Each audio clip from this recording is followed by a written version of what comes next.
Hello, good evening, everyone. Am I audible?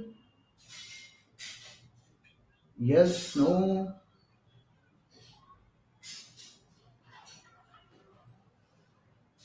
Okay. So, should we start? Okay. So, let's start. This is the boot camp, and this is a 3 hour session. In this session, we are going to cover number system, number logic, miscellaneous, and we are going to cover few sets of set theory. And in next session, we are going to cover remaining of the set theory and one more topic. So that's what we are going to do in the 2 days. Okay. So now let's start. So do you people have the sheet of bootcamp beforehand? Hello Yukti. Hello Rachel. Okay. So do you people have the sheet that um, um, has this been uploaded to your account, or you don't have the sheet? If you don't have the sheet, I'll give time for a reset. Otherwise, we I'll just continue.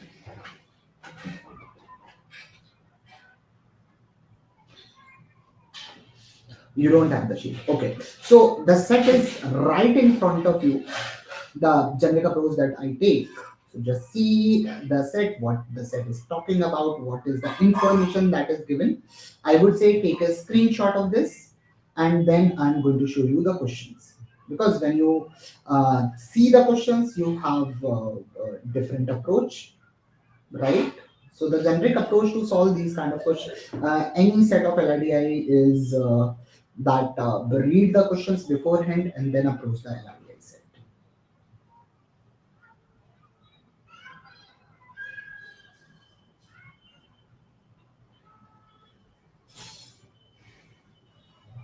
Fine.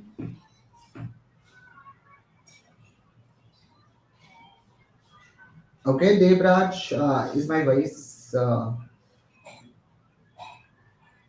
okay? So you don't have the sheet.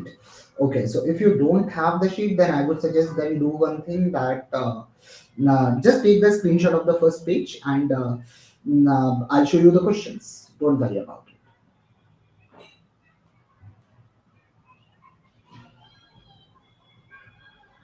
it. Is my voice echoing for others as well? Devra said my voice is little echoing. So is it echoing for others as well?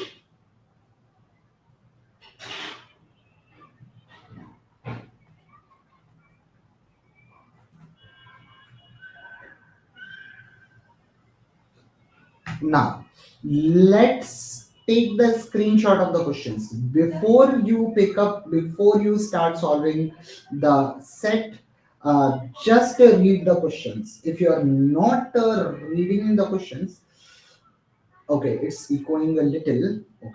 Okay, just give me a moment.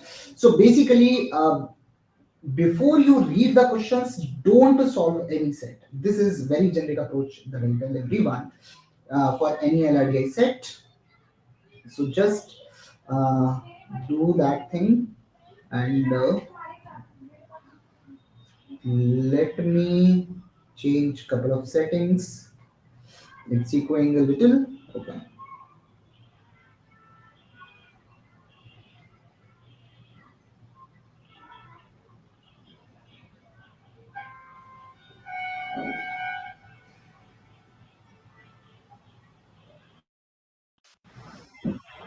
Okay.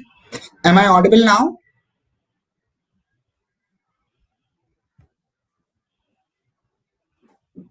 Is it still echoing, or it's fine now?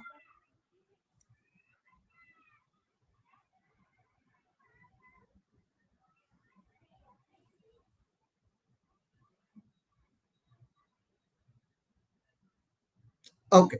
So take the screenshot of the questions, read the questions before you solve any question. Before you pick up paper and pen to solve any set, just read the questions beforehand.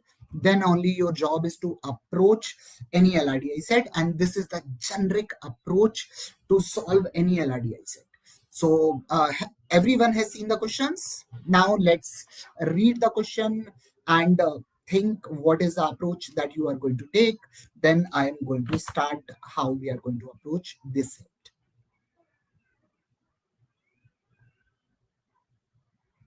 Ready on still going? Okay, I think I'm going to have a lot of issues today.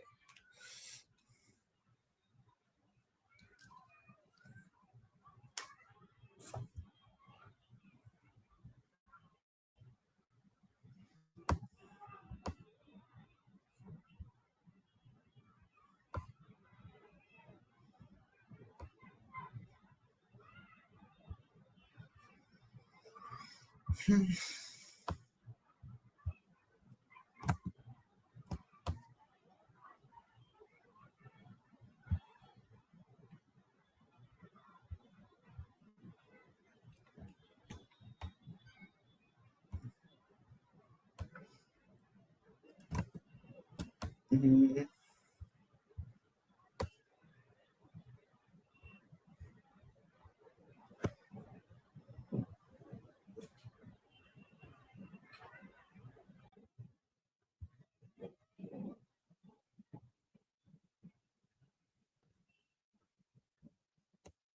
Hmm.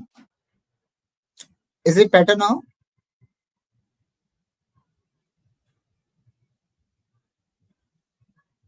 Okay, so Devraj is saying, is saying that sheets are in uh, that format. Okay, ठीक है, ठीक है, कोई दिक्कत नहीं है। तो अपन यहीं से कर लेते हैं, हमारे पास क्वेश्चंस भी हैं, शीट भी है, डेटा सेट भी है। So I wait, just approach. Everyone has seen the questions, questions देख लिए?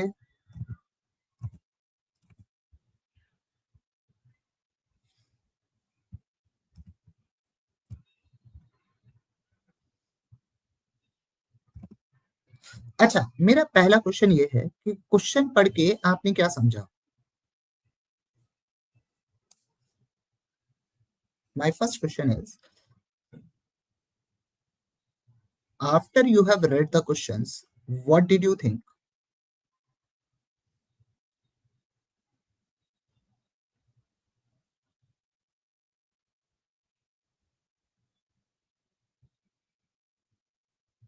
Sitting arrangement बनाना है, fair point. Devraj is saying we can get definite answers. Yes, ठीक है, ठीक है, ठीक है। अब okay Akhil, okay, so I am not sure why people are thinking कि सीटिंग अरेंजमेंट बनाना है। क्यों, कहाँ सीटिंग अरेंजमेंट बनाना है? कहाँ पे पूछा है? कौन किसके राइट में बैठा है, कौन किसके लेफ्ट में बैठा है, कौन किसके फ्रंट में बैठा है? कहाँ पे अरेंजमेंट पूछा हुआ है?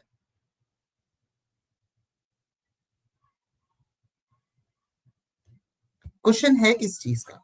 क्वेश्चन में हर क्वेश्चन ये पूछ रहा है कि सी का नंबर क्या है, जो बॉयज हैं उनका वो क्या है, सम क्या है, ठीक है।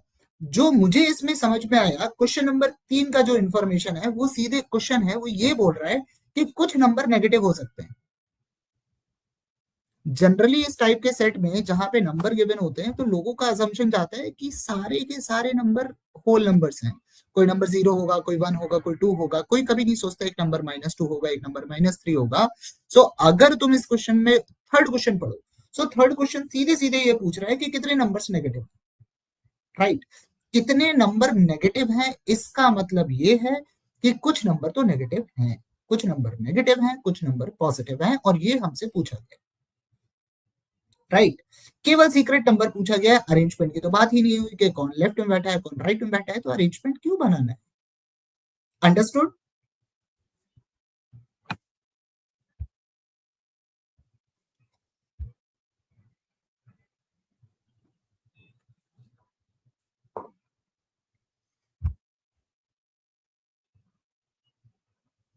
ओके, अब इसके आगे हम क्या करेंगे? वेरी नाइस नीतीश, के एवरेज का कंसेप्ट है, एवरेज का कंसेप्ट तो लगेगा ही लगेगा।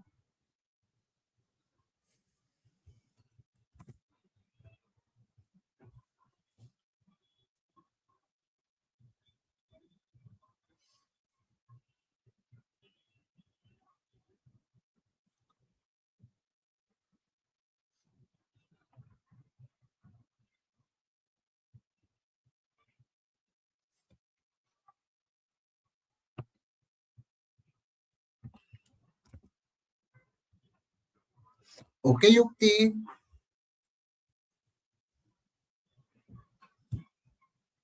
Okay Devraj, and why do you think we need a table?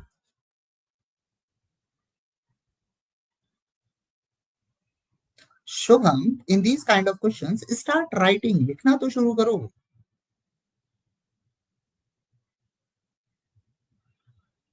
Right, right Nitish, जो समझ में आ रहा है वहां से स्टार्ट लिखना शुरू करो, जो पहले गिवन है वहां से लिखना शुरू करो, तो मैं काफी कुछ समझ में आ जाएगा।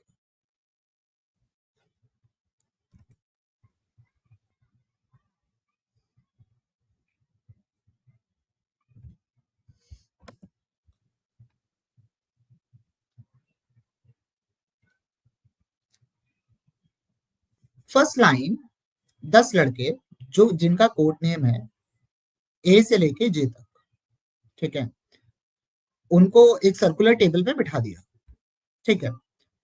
अब हर लड़का जो है उसके कान में अगल और बगल वाले ने एक एक नंबर बोला, राइट। अब उसने क्या किया, उसने हर लड़के का जो नंबर है उसका एवरेज ले लिया और एवरेज लेके लिख दिया। तो ए के कान में किन दो लोगों ने नंबर बोले होंगे, बी और एफ, राइट। तो बी और एफ का जो नंबर है उसका जो एवरेज है वो 1 है, मतलब बी और एफ का जो सम होगा वो क्या होगा, that is going to be 2। Make sense?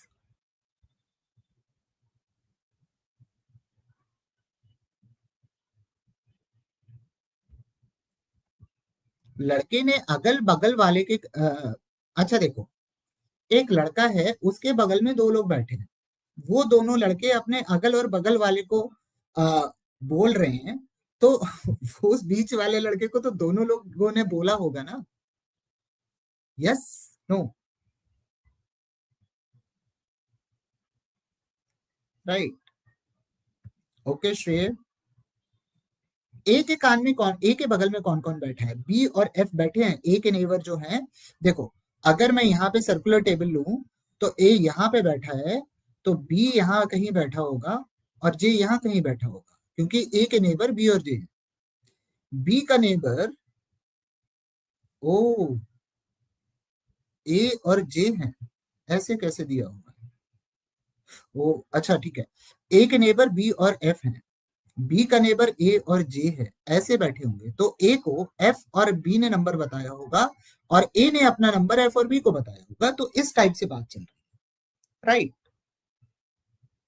Ayesha, did you understand what I am saying, कि इस तरीके से लोग बैठे हुए हैं, ए यहाँ बैठा है तो ए के अगल बगल में बी और एफ बैठा हुआ है, क्योंकि ए के नेबर्स बी और एफ है। बी के बगल में ए और जे बैठे हैं, तो बी के बगल में ए तो बैठा है, जे भी बैठा है,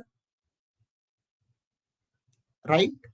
जे के बगल में बी और आई बैठा हुआ है, तो जे के बगल में कौन बैठा है, बी, बी के बगल में कौन बैठा है, आई, ठीक। अब आई के बगल में ई और जे बैठा है, तो आई के बगल में जे बैठा है, जे के बगल में कौन बैठा है, ई। तो बेसिकली इस लड़के को इसने और इसने नंबर बताया और इसने इन दोनों का एवरेज बता दिया, that is 1। So B plus F जो होगा वो 2 के बराबर होगा, ठीक। जो बी है, बी को ए ने अपना नंबर बताया, जे ने अपना नंबर बताया, तो बेसिकली बी ने जो नंबर बताया वो ए और जे दोनों का एवरेज बताया, मतलब उसका एवरेज क्या है, 2। तो इसका मतलब ए और जे का सम क्या होना चाहिए, 4। बात समझ में आई सबको?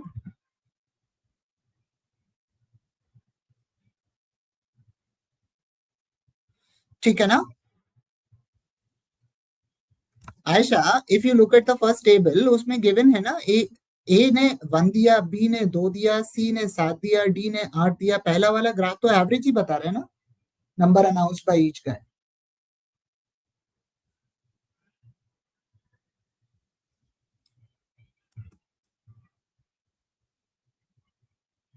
देखो, एवरी बॉय हैज 1 नंबर, हर लड़के का अपना एक नंबर है, ठीक है। सो बी का अपना एक नंबर है, बी ने अपना जो एक नंबर है वो बगल में ए बैठा है उसको भी बताया, बगल में जे बैठा है उसको भी बताया, okay.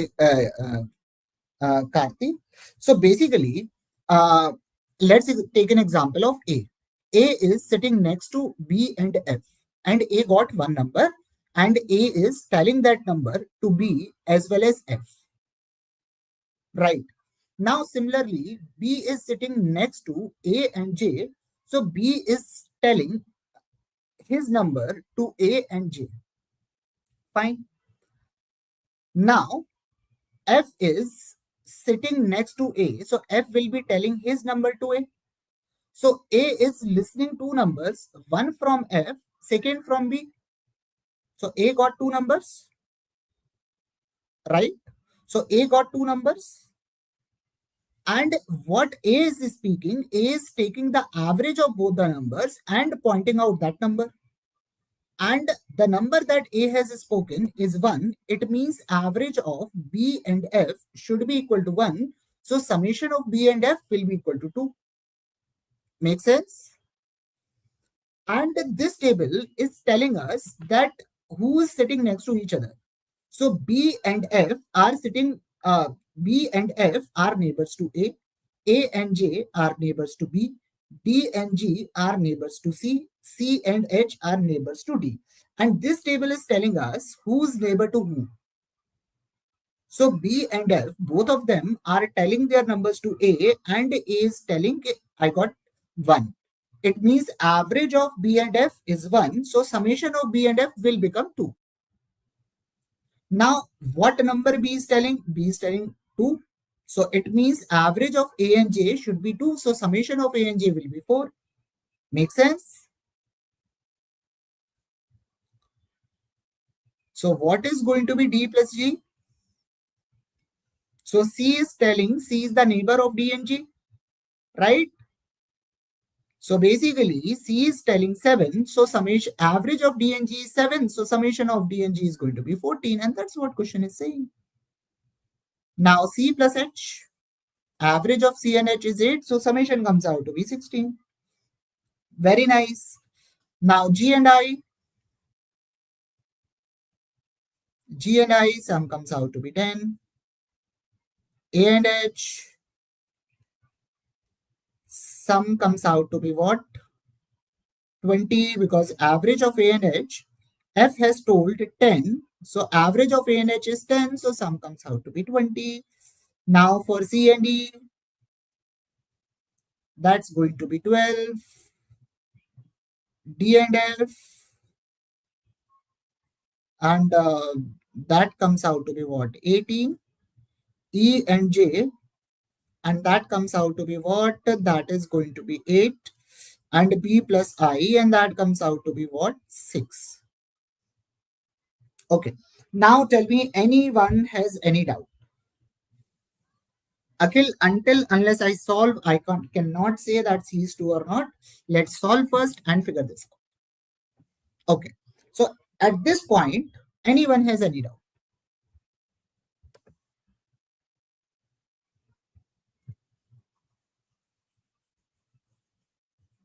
Okay. So everyone is clear?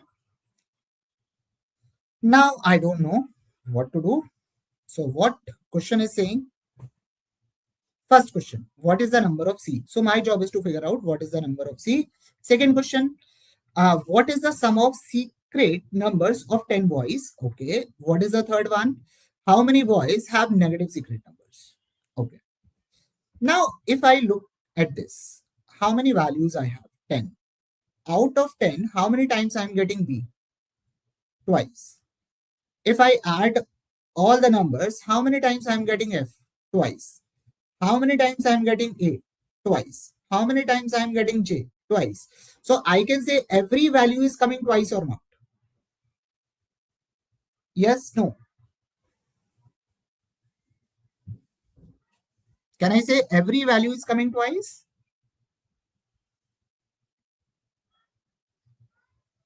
So 2 times sum of all 10 boys is equal to summation of these numbers.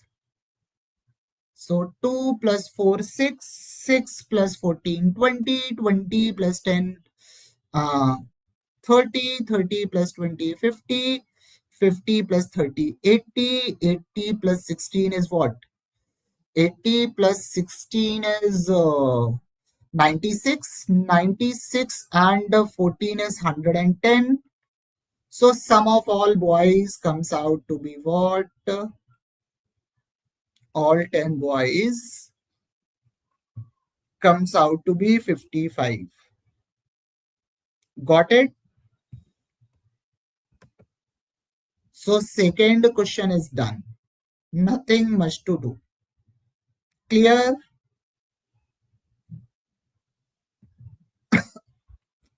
So second question I got very quickly. Now look for the that one. What is the secret number of C? So if I, as soon as I get one number, I'm going to get every number, right?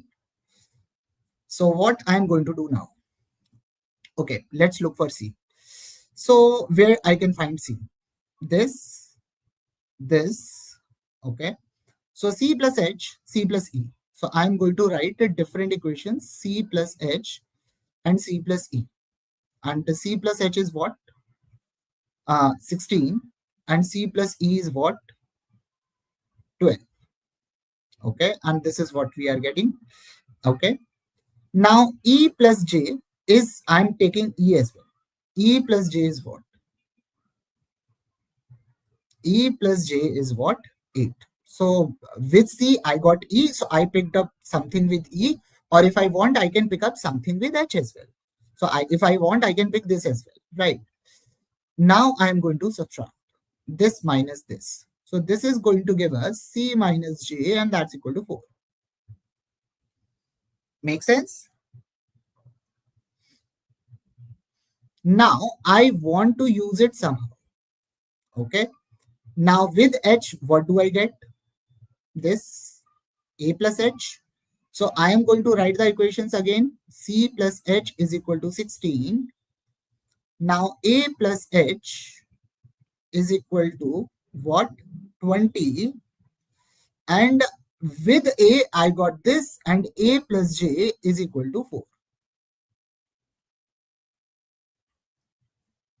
Right?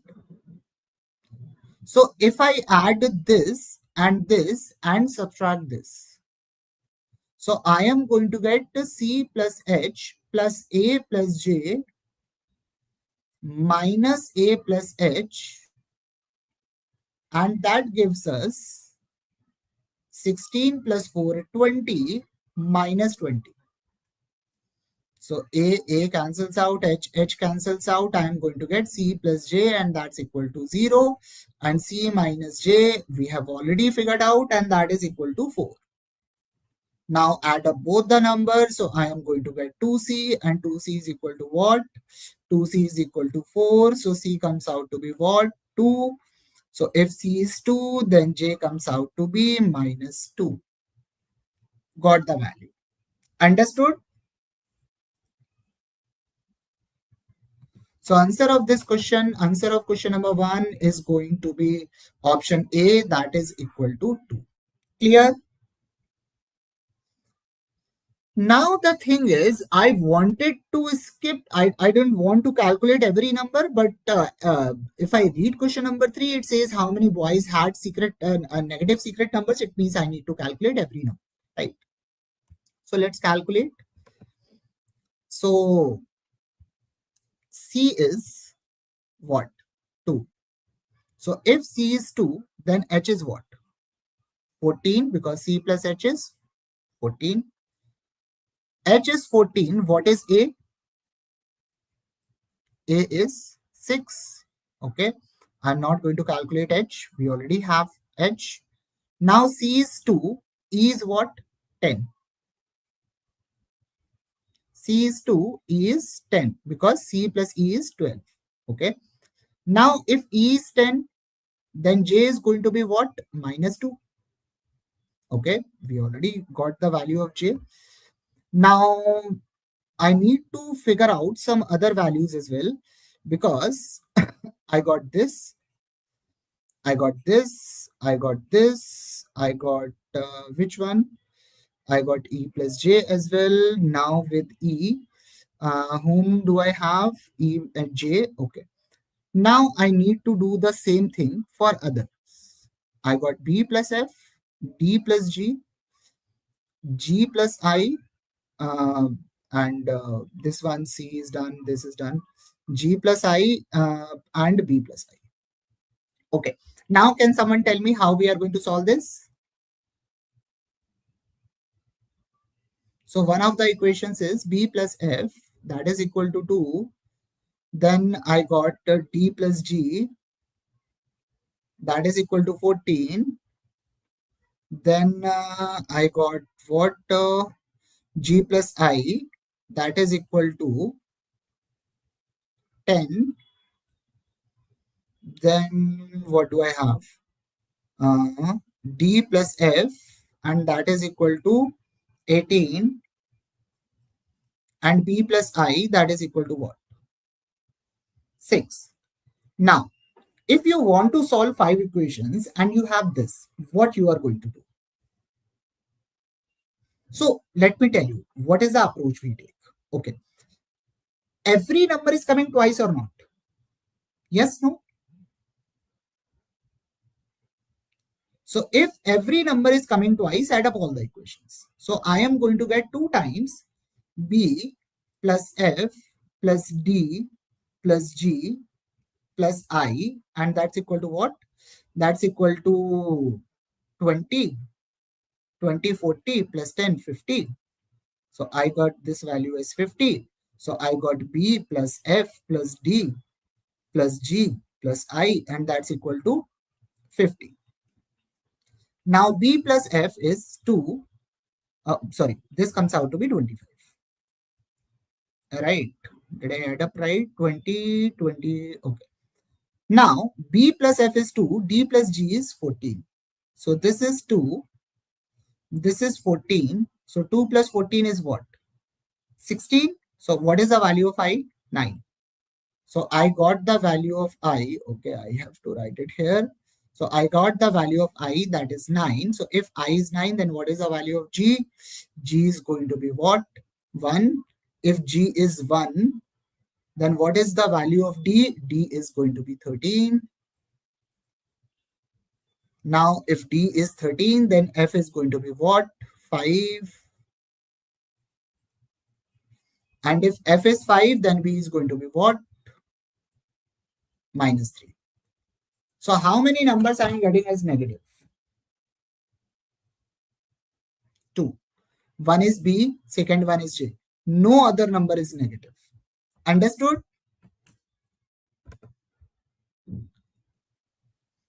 So anyone has any doubt in this question? Everyone understood? Everyone understood that what kind of approach we can take in these kind of questions? Anyone has any doubt? None? Should we move on to the next one?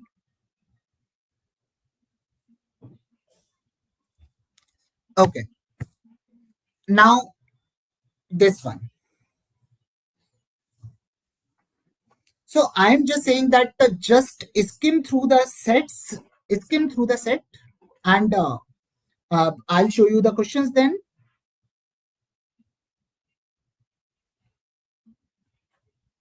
Krishna is asking how C was calculated first. Krishna, I think you are a little late in asking because I think I have forgotten how did I calculate it. So first I picked up C and D and I picked up C and H, any value that contained C. So I have written C plus H is 16, C plus E is 12. Now I got E with it. So I am looking for E. Now E plus J is 8. So E plus J is 8, right? So I have subtracted. So I got C minus J is equal to 4. Okay. Now my second equation was C plus H, that's equal to 16. Now with H, what I am getting? A. So A plus H comes out to be 20. That is already here. Now with A, I got J. So A plus J is equal to 4. So what I can do, I can add these two numbers and subtract this. I can directly get to a second equation in terms of that. right? So I got C plus J equal to 0. C minus J I've already calculated. Devraj, this was a moderate one.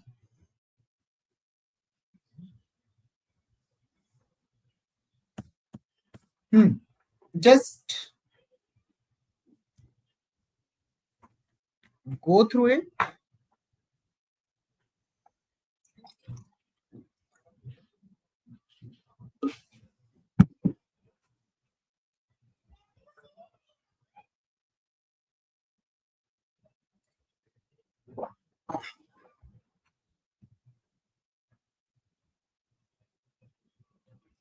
Okay. So you got how did I pick up the equations?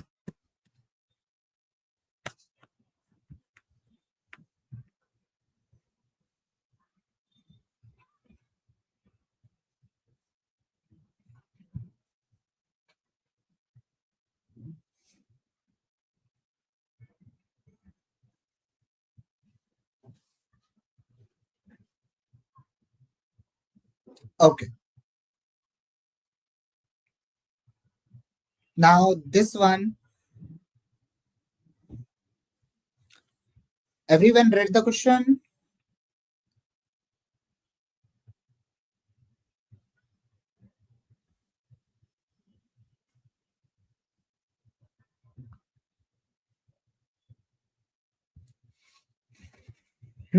Now this one.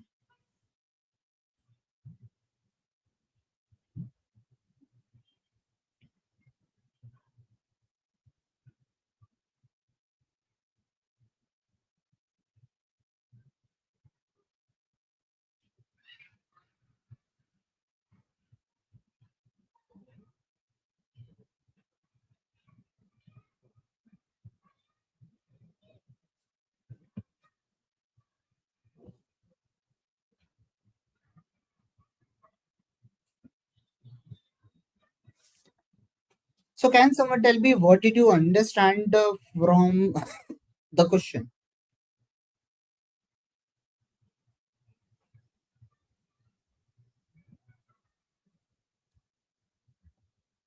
So my first question is, what did you understand from the questions?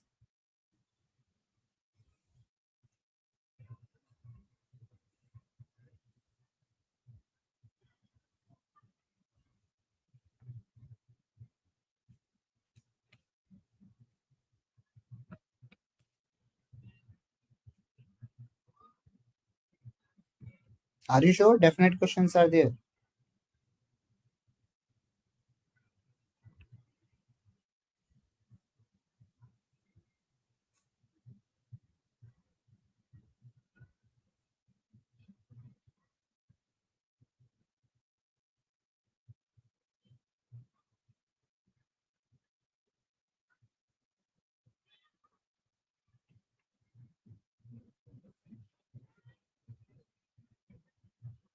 Okay, Krishna. Now, if I am going to read these questions, what I am going to think of these questions? That my job is to figure out who got dismissed first, who got dismissed second, who got dismissed third, and in which partnership who made how many runs. Yes or no? So I am looking for partnerships.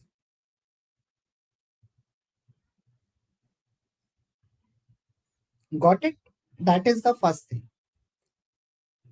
Abhishek, the problem is options are not telling me that it is a caselet or it is not a caselet. Right? Because options, one option is none of these, one is cannot be determined, four question is cannot exceed, first one is more than two, right? And Akhil, partnership is not given to us. You are saying with follow wickets, right? Now, second thing, if we are talking about uh, score, can you consider uh, extra balls? Should you consider extra balls or should you not?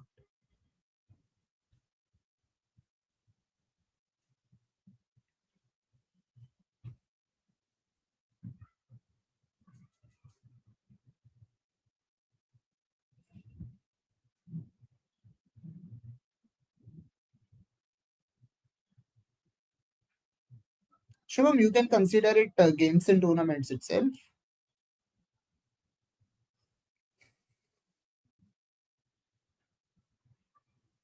No, my question is, should you consider extra extra runs or not? With white ball, no ball, should you consider extra runs or should you not?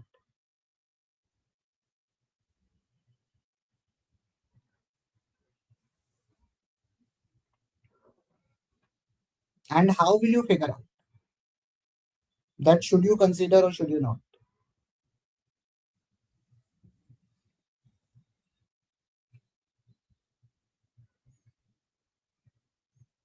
And Devraj, why? If you are saying no, then what's the reason? Why do you think?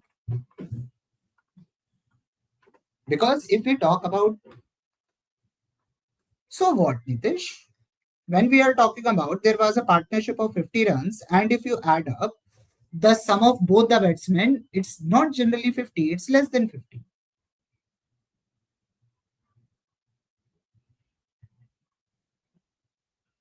Actually, that's wrong. If it is not given in the data point, you can't ignore it.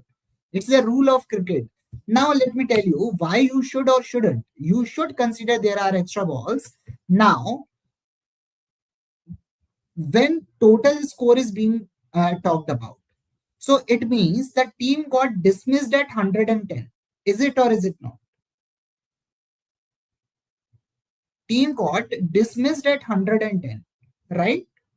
It means Australia's total score was 110. Yes? No? Okay. Now add up all the runs made by cricketers. Made Add up all the runs made by the batsmen.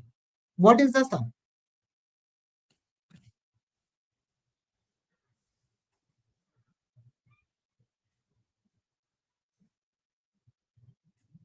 Sum is also 110, right? So team scored 100 run and summation of all the scores of batsmen is also 110. Then will there be any extra ball or extra runs?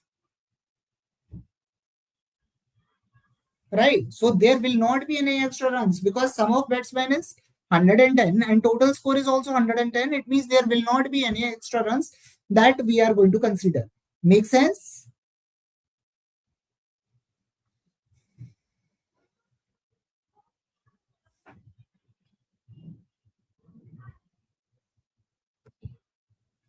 Sometimes this is something that people don't think of, but generally, if it is in the rule that extra runs are there.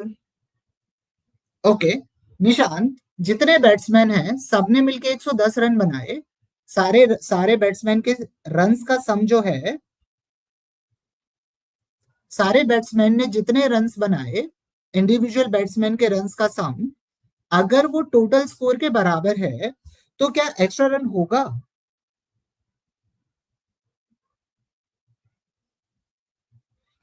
Yes Shubham, आपको check तो करना पड़ेगा, calculate करना पड़ेगा और check करना पड़ेगा कि एक्स्ट्रा रन हैं या नहीं. You can't guess. Nishan, did you get my point?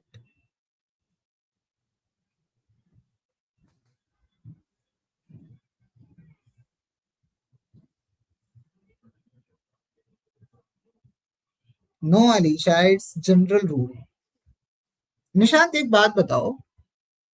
एक एक टीम ने टोटल 10 रन बनाए और दो ही बैट्समैन हैं. एक बैट्समैन ने 4 रन बनाए, दूसरे ने 5. ठीक. तो दोनों बैट्समैन के रन्स का सम क्या है?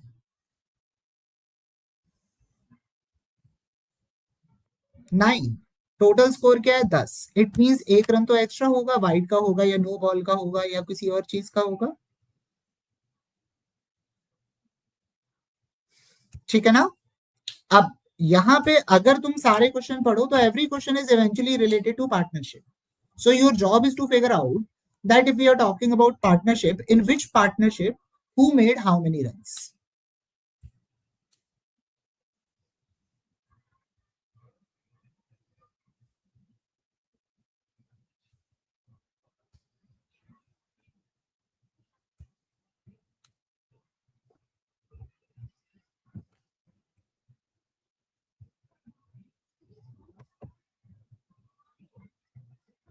सो यही पॉइंट है। लेकिन अगर बैट्समैन का सम भी 10 है और टोटल रन्स भी 10 है तो एक्स्ट्रा 0 होगा।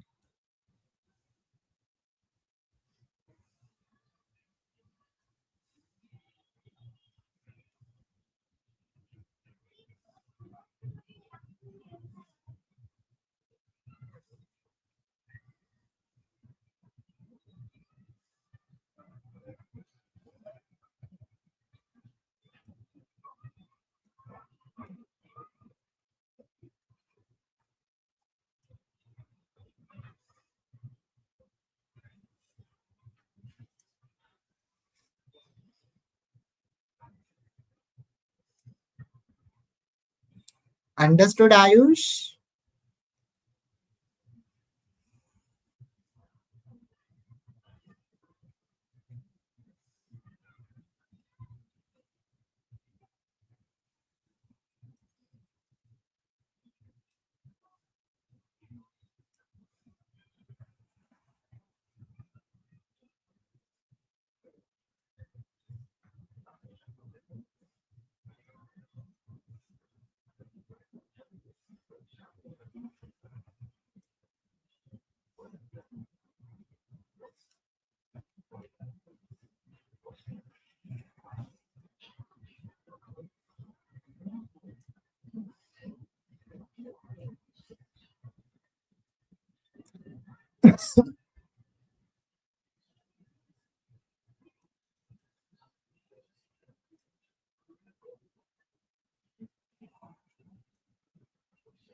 हम्म। सो ये पूरे सेट में ये कैच था, एक छोटा सा कहीं कैच था कि ये फिगर आउट करना कि कोई एक्स्ट्रा रन नहीं है, बस। अच्छा Shubham, I am going to take the same example जो मैंने निशांत के साथ लिया, that there are two players, ठीक है, let's call them A and B. Their partnership had 10 runs, ठीक है, उन दोनों की पार्टनरशिप में 10 रन बने, ठीक है। A made 5 runs, B made 4 runs, ठीक है। तो 10 रन कैसे बने?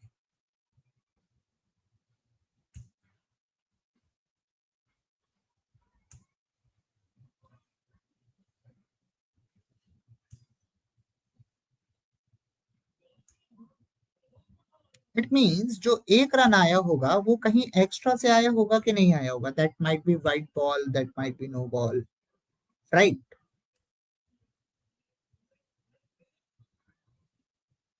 यही रहा होगा कि नहीं रहा होगा, राइट? एक एक्स्ट्रा रन आया, ठीक है। अगर एक ने 6 रन बनाए, दूसरे ने 4 रन बनाए और पार्टनरशिप 10 की है, तो एक्स्ट्रा रन कितने आए?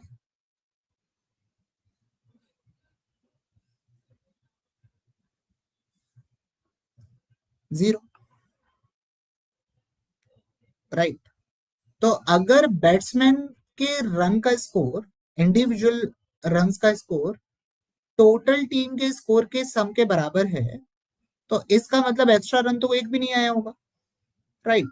अब इसमें जो दिया हुआ है कि बैट्समैन बैट्समैन ने इतना स्कोर किया, इंडिविजुअल बैट्समैन का स्कोर अगर मैं सबको ऐड कर दूं और यहाँ पे टोटल स्कोर देख लूं, और अगर ये और ये दोनों बराबर हैं तो 0 एक्स्ट्रा होंगे। इन दोनों का जो भी डिफरेंस होगा वही एक्स्ट्रा का स्कोर एक्स्ट्रा होगा कि नहीं?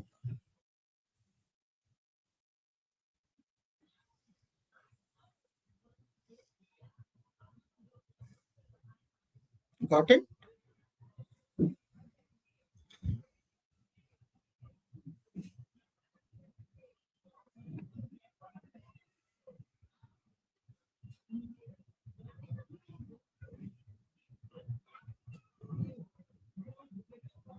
Okay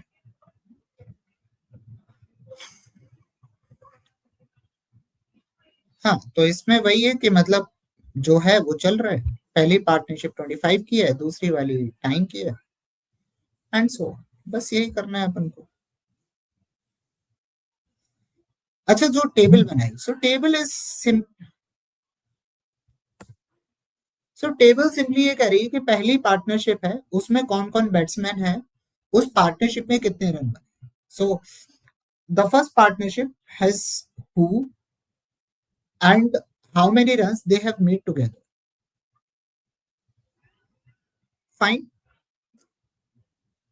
So in partnership one, there are going to be 25 runs because first wicket fell at a score of 25, right? And the two players are Hayden and Gilchrist. Fine. Now, in the first partnership, can Hayden get out?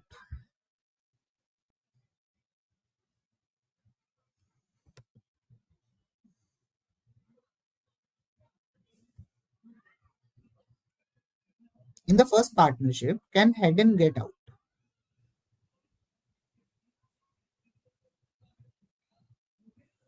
Hayden is making 28 runs.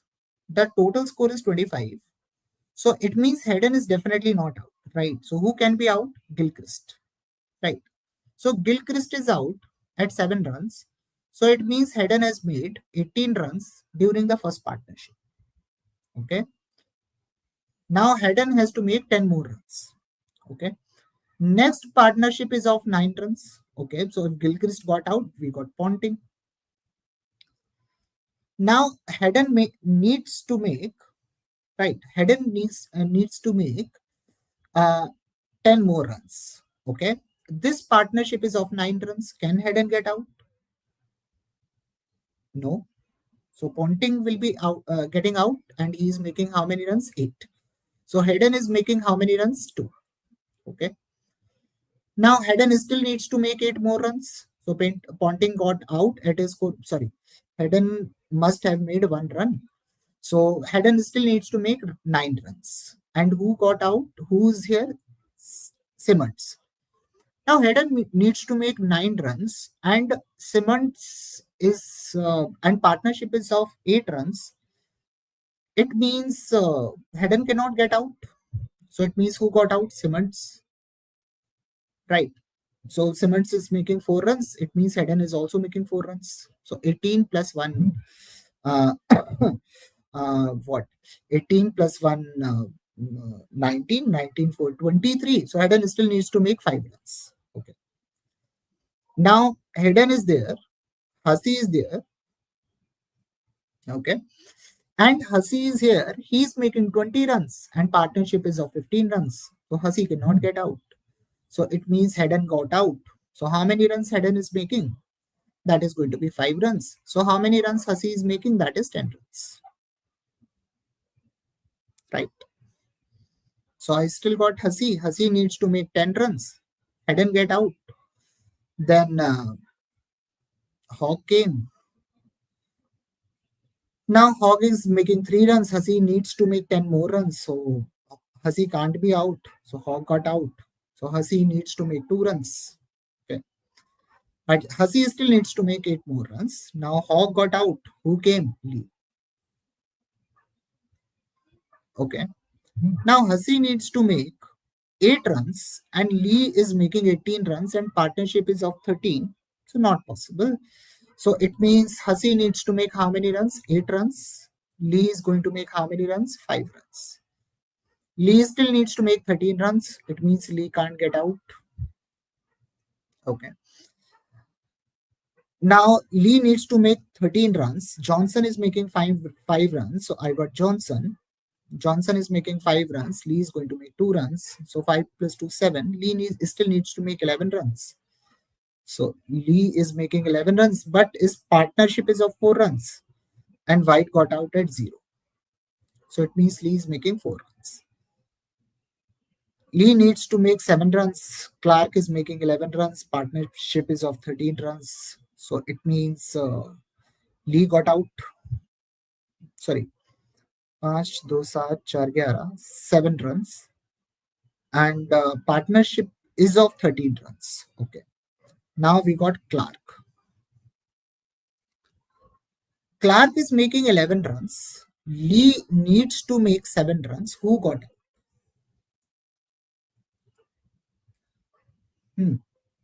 अब यहां पे कौन है? यहां पे कौन out होगा? Clark out होगा या ली आउट होगा?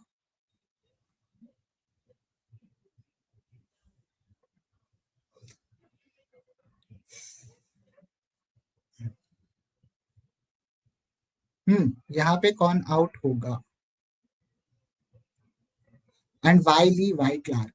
यहां पे दोनों में ही हम डिसाइड नहीं कर सकते कि कौन आउट होगा. Got it? यहाँ पे this is a possibility that this makes 11 runs and why Lee is getting out.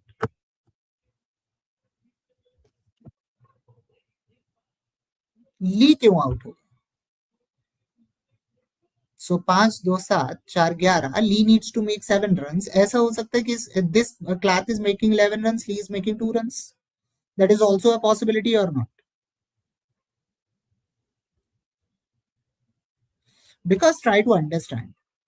Clark is making 11 runs and this partnership is of 13 runs. There is a possibility that Clark is making 11 runs, Lee is making 2 runs. That is also a possibility, na? So any of those can be out or not. Lee can be out. That is a possibility. Lee is making 7 runs, Clark is making 6 runs. It is a possibility. Clark is making 11 runs, Lee is making 2 runs. That is also a possibility. Right? But either of two is going to be out. Right? Now I'm not going to write anything after that. Now this one. Now, how many batsmen lost their wicket between Haddon's and Hussey's dismissal?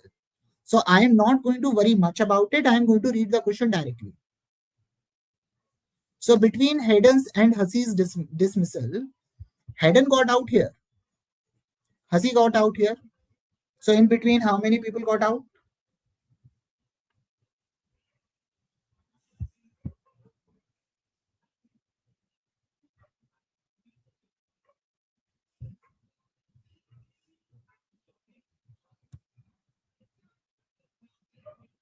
Abhishek, but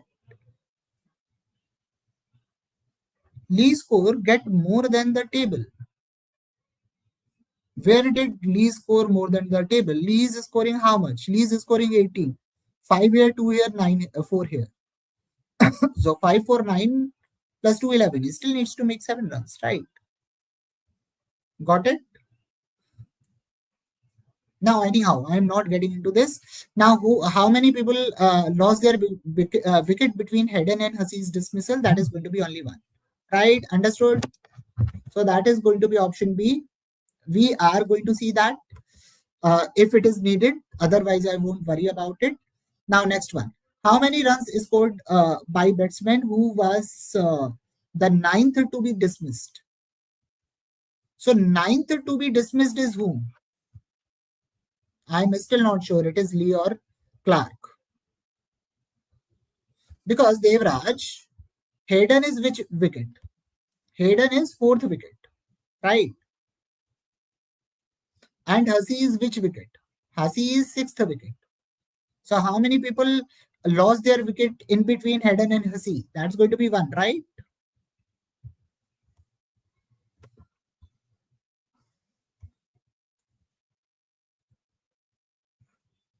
Akhil, why Lee?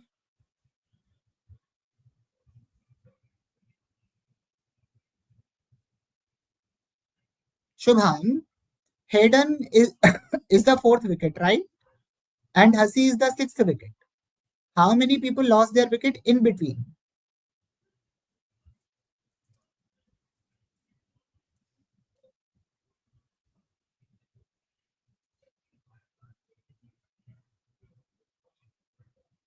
Now, third question, what is the percentage contribution to the second highest partnership? So, which is the second highest partnership? That is 15. That is this one, right? Okay. What is the percentage contribution to the second highest partnership of the batsman to be dismissed first in that partnership? Okay. So in out of 15 runs, who got out first? Hayden or Hussey? Hayden. So what percent of runs he scored? 5 by 15 into 100, and that comes out to be one third. That is going to be 33.33%. That is option 1. Very nice, very nice. Now next one. Now, if Australia comprised only singles and fours, what is the maximum number of fours are possible?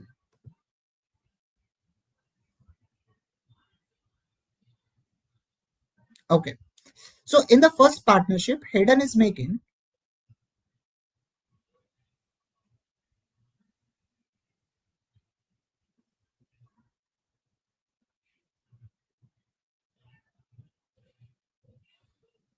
no, Devraj, trust me on this.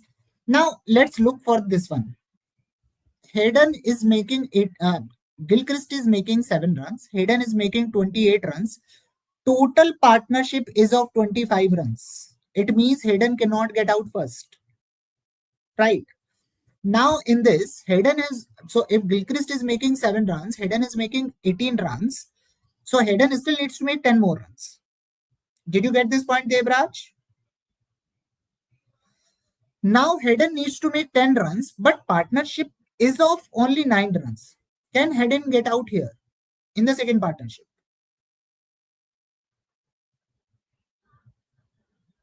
No, right? Because these runs are less than the runs he is making. So that's the reason he cannot get out first. And I have used this logic throughout. So Ponting got out 8 runs. 1 run is going to be made by Hayden. Now Hayden still needs to make 9 runs, but partnership is of 8 runs. So Hayden cannot get out. So who got out? Simmons. He is making 4 runs. He is making 4 runs. Now Hayden needs to make 5 runs. Right. Now total partnership is of 15 runs. Hussey is making 20. So Hussey cannot get out here. So Hayden must be getting out. So I have been using this logic. Right. Now in this case, I am dicey because Clark is making 11 runs and Lee needs to make 7 runs. And partnership is of 13 runs. So anyone can get out. Lee can make 7 runs. Clark can make 6 runs. Then Clark can be here. Or Clark can make 11 runs. Lee can make 2 runs and Lee can be here. Both the possibilities are there or not. Make sense?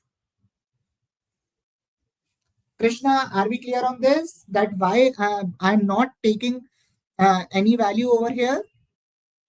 Both cases are possible. Understood?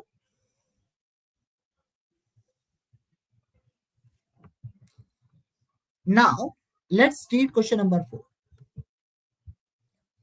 Now, generally, what do we do? Hayden is making 28 runs. We are going to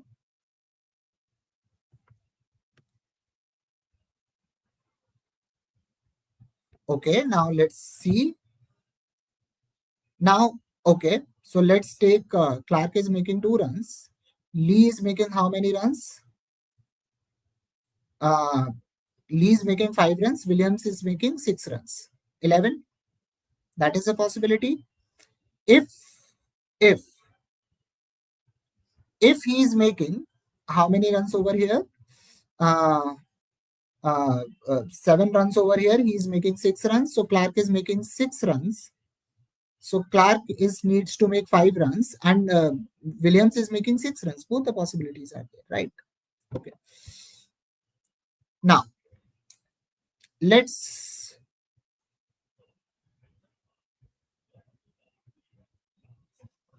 okay. Now, basically, generally, what do?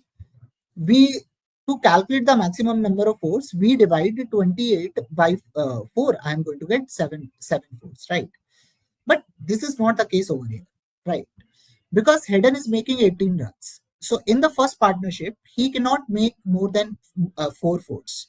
So 4 4s here, 1 4 here. So total number of 4s in the first partnership can be 5.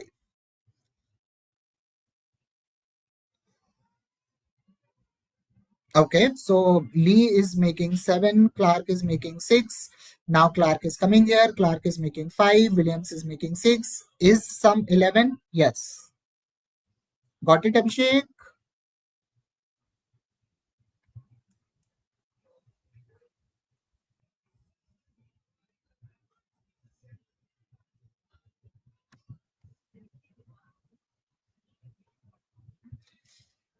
In the second partnership, Ponting is making 8 runs. So maximum number of 4s can be 2. In the third partnership, both can score 1 4. So maximum number of 4s can be 2. Okay. 1 here, 2 here. So total number of 4s can be 3. Here, total number of 4s can be 0.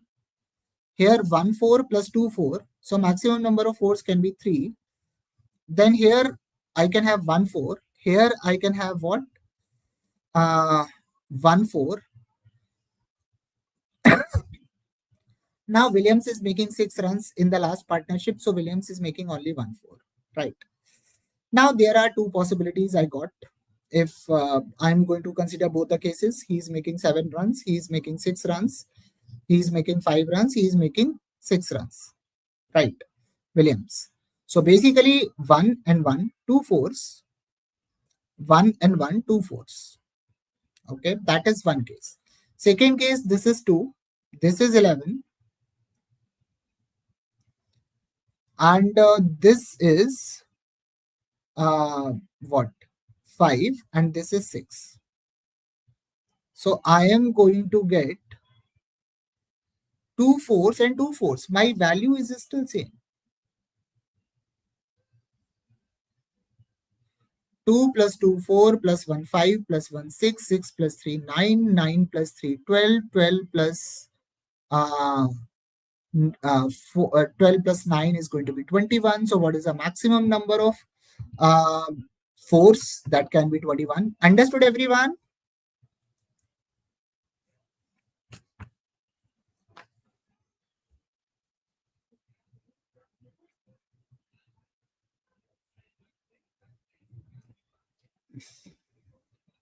Okay, everyone understood this?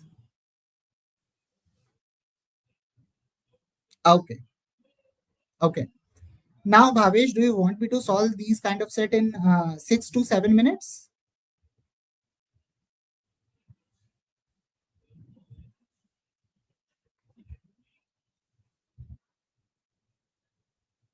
So should I pick up this set and solve it in less than 10 minutes?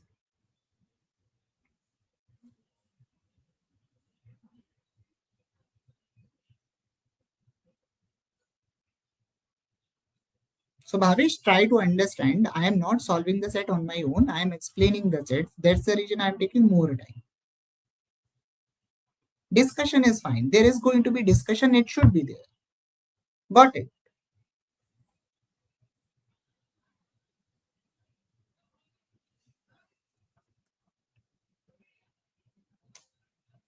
Bhavesh, I am not using any tricks. I am going to solve it. The uh, I would have done the same thing only, just in a faster way.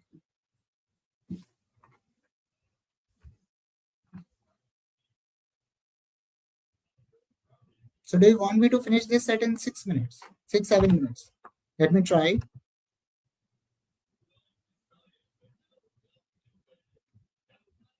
Okay, so do you want me to try this set very fast?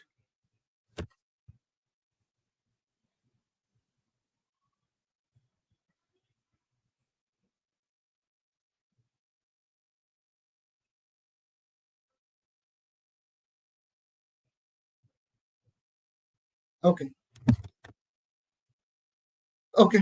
So there are 10 people, C, B, D, G, E, C, J, P, K, H, live in a building that has 6 floors numbered 1 to 6. Okay. So I got 6 floors, lowest to highest, 1, 2, 3, 4, 5, 6. I got 6 floors. Okay. Now, what does it have? Each floor occupies at least one of the people. So number of occupants cannot be zero.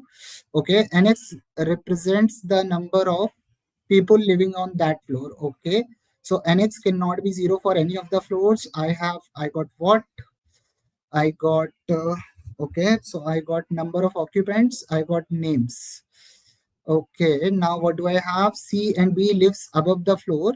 So C plus B is living just above K. D lives on a higher floor. So D is living above C, J, H, but lower than C. So D is living below C. G and P live on the same floor. So G plus P. Now these two should be immediate. P plus G are going to come together. The number of people who live on the floor uh, on which, okay, so Jimmy has X occupants, he has a same number of occupants, N has N1 is equal to N6, okay, uh, and that is not N3, so that is not equal to A, okay, N2 equal to N5, so that is B, okay, and NX is not, so the two values cannot be consecutive. So I need to have, okay, what else? Then what is the difference between number of people? 3, 5, 6. Okay, okay. So I need to make arrangement. So I'm going to 1, 2, 1, 2, 1, 2. So 3, 3, 3, 9. I need to increase one number. So one number I can increase as, okay. So if this is 1, this can't be 1. Okay. 3, 3, 9. So 1, 2, 3, 6. I need 4, 1, 2, 1. So I got 1, I got 2, I got 3, I got 1, I got 2, I got 1. So 1 and 1 is same, 2 and 2 is same. This is 1. Okay. So I got this. Now, what does it say is B and C live floor immediately above where Kirks lives. So basically, above K, I need to have at least two people. So it can be either this or this, but Chuck is living above this. So Chuck cannot be at this floor. So, and only one floor that has two people, C plus B. So, sorry, C plus B. So it should be K. Okay, so C plus B, K. Now below B, D, I need three people. So D must be living here. Below him, I'm not explaining anything. I'm not even reading comments over here. Okay. So G and P live on the same floor. So they can either live here or they cannot live here. Uh, D lives on a higher floor as compared to C, J, and H. Now, the number of people, Jimmy and Eric, is same. So below D, three people. I got C, J, and H. So Eric cannot be below it. So Eric must be here. And Eric and Jimmy. So Eric has one occupant, so Jimmy must have one occupant. It means C plus H should be here. It means P plus G should be here. Did I get the arrangement? First one, what is the difference between floor 3 and floor 5? That is 1. Who among Eric? Jimmy lives. Jimmy lives is 1. Oh, 10, 9. Done.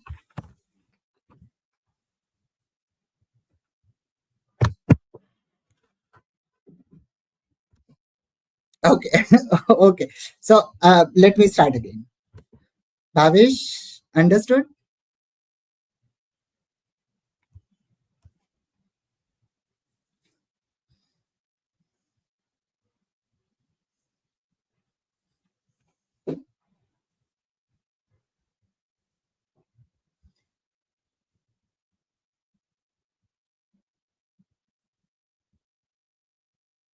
Okay.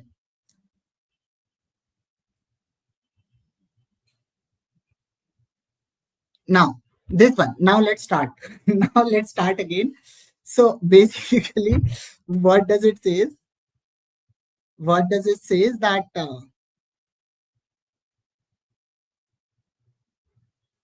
Vinny, it's not like uh, please. It's fine. Basically, the thing is, I do understand Bhavesh's point of view as well. That sometimes you need to understand that how do we approach. Okay, that's fine. During the exam, I don't.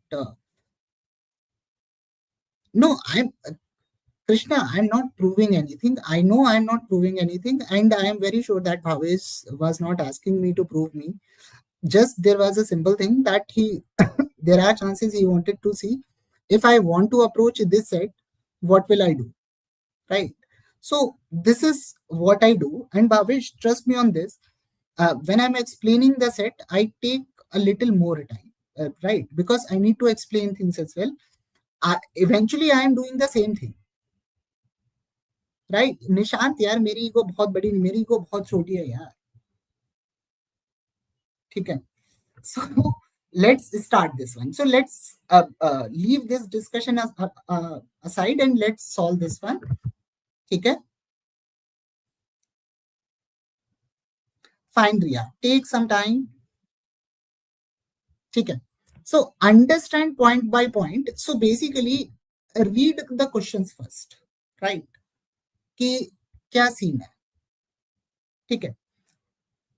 Now the thing is, यहाँ पे if I am going to see this one कि Jimmy के ऊपर कितने लोग रहते हैं. So Jimmy के ऊपर कम से कम 5 लोग रहते हैं, right? So this this is what it says. Okay. Now this one.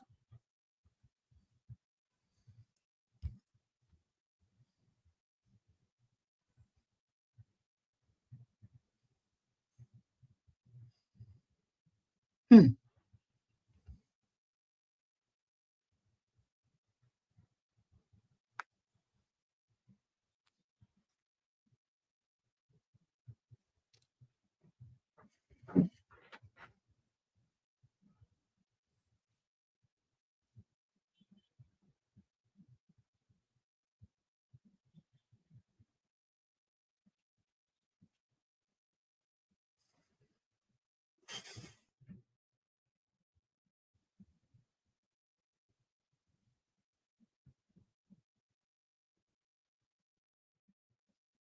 So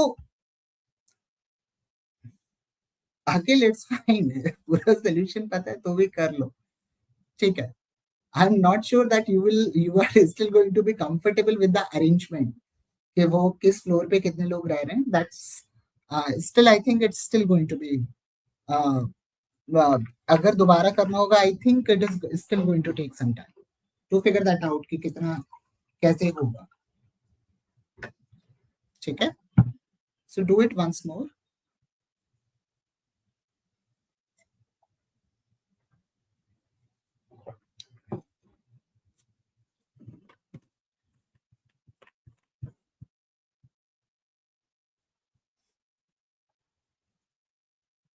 And look, do you know when I made the table, I started with the floors, right?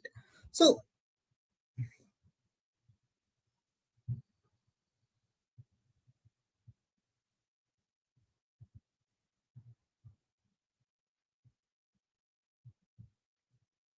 10,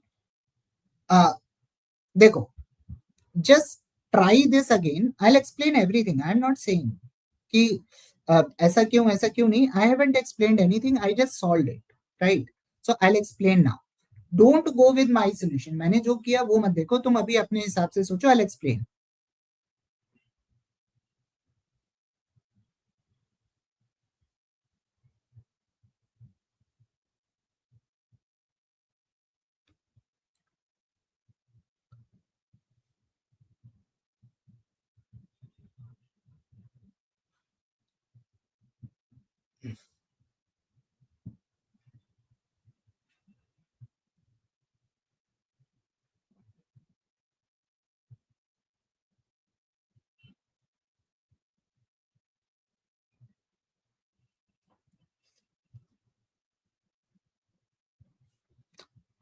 And Akhil, when I was writing C plus B, it means at the back of the head I knew that C is Chuck.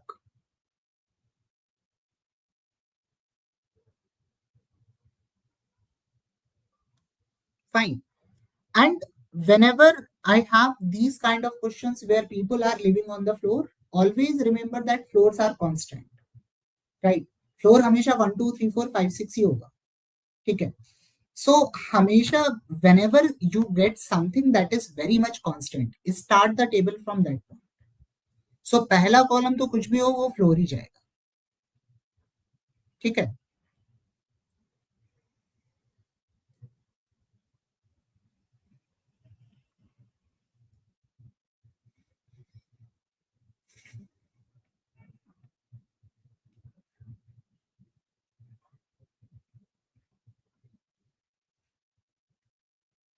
Now after that you can put any value. You can put name on the left or number of occupants on the right. That's also fine, right? लेकिन पहली जो चीज होगी वो floor ही होगी.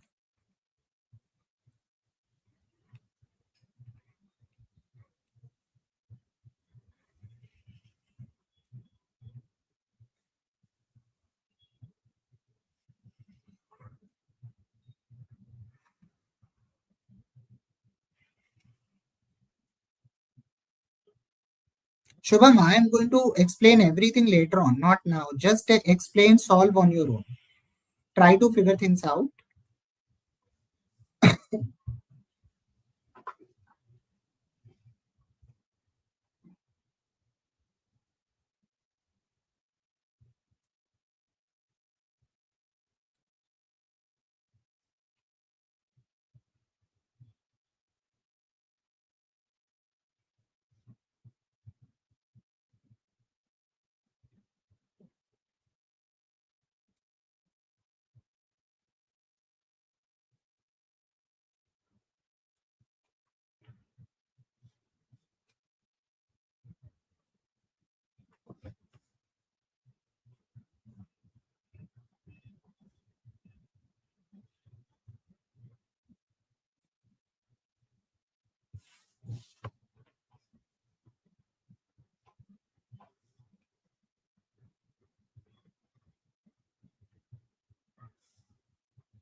निक, always remember, ये जो एक जेनरिक चीज है कि लोगों को लगता है कि name should always be first.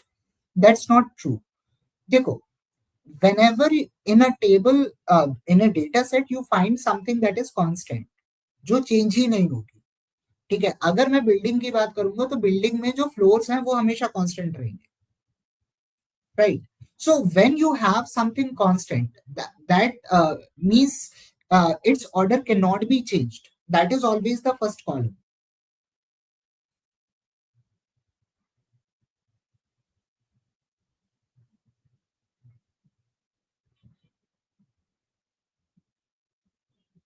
Shubham, it's 3 hour session. If I would have if I would have 6 hour session, I would have given you a break. ठीक है ना? अच्छा.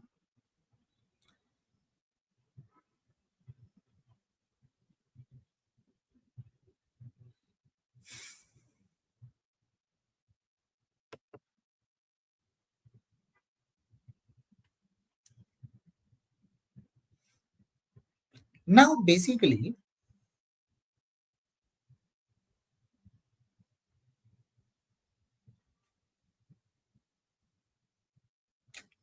not now, after this. Fine. Now this statement is telling me that on any two, Abhishek, it is on YouTube. It is always going to be there. So this statement says that on any two consecutive floors, people cannot, number of occupants cannot be same, right?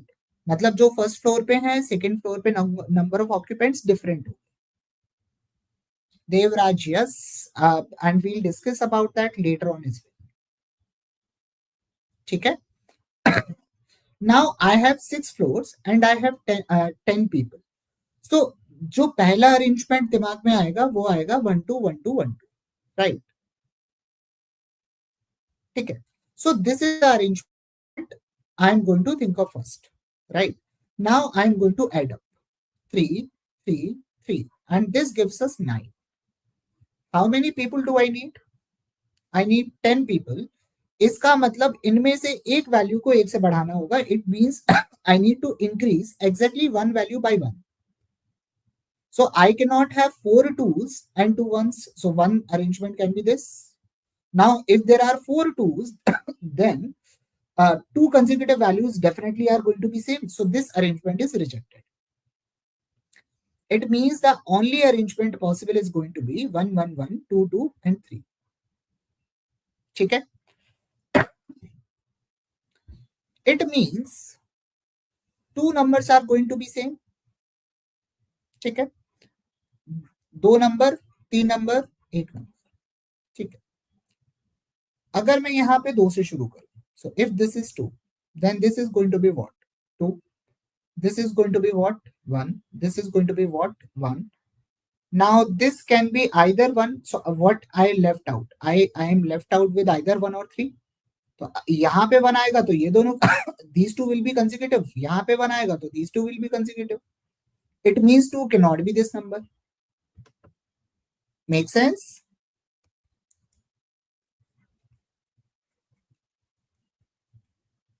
Everyone understood that? How did we remove that particular case?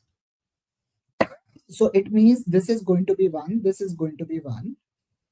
Now these two numbers are same, so this is going to be 2, this is going to be 2. Now it cannot be 1, so it should be 3, it should be 1. Make sense?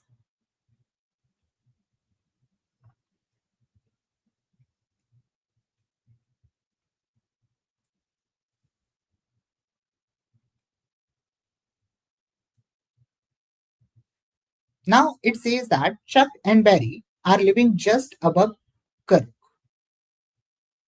Okay. David is living on a higher floor than Clapton, Jimmy, and Hammett, but on a lower floor as compared to Chuck. Okay. So below Chuck we have K. So it can be, so below Chuck I can have D, but it is not saying immediate below. So these two will always be together, right? Now I got D, I got Clapton, I got Jimmy, I got Hammett. Okay. G plus P is always going to be 3. Always going to be on the same floor. And number of people who live on a floor in Jimmy, the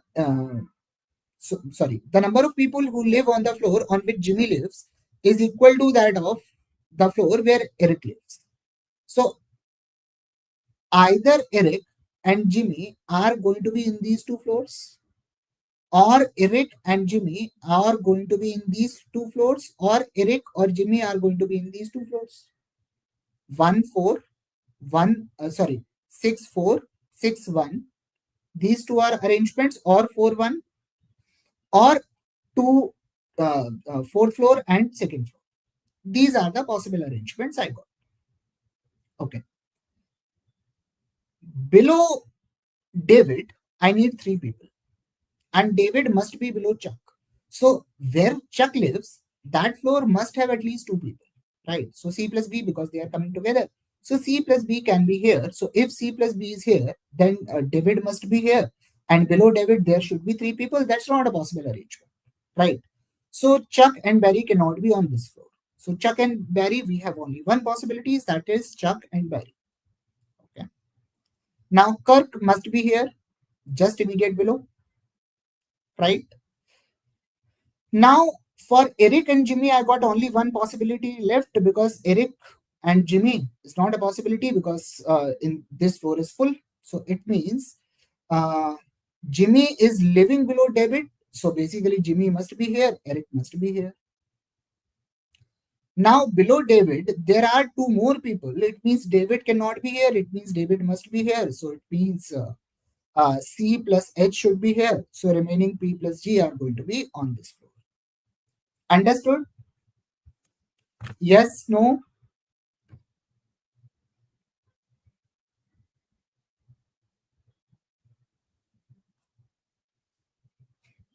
समझ में आया सबको?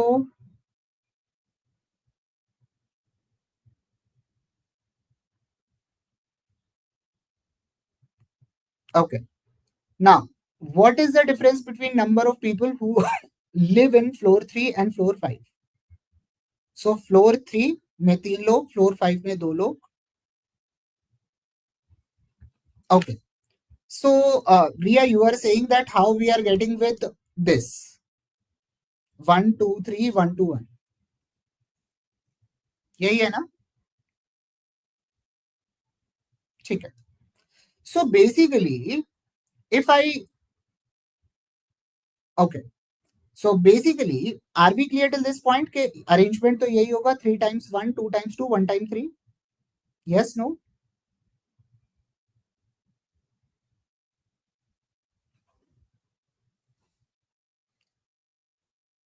Okay. So basically, you can I am starting that this CJP. Okay, Abhishek, just give me a moment. So I am starting, Ria, I am starting that on the first floor we have 2 people, right? So at 6th floor I have 2 people. Now floor 5 and floor 2 must have same people. So this is 1, this is 1. Now, so I got this one, I got this one, I got 2, I got 2. Now if on this floor one person lives, so these two will be equal. If on this floor one person lives, so these two will be equal, right?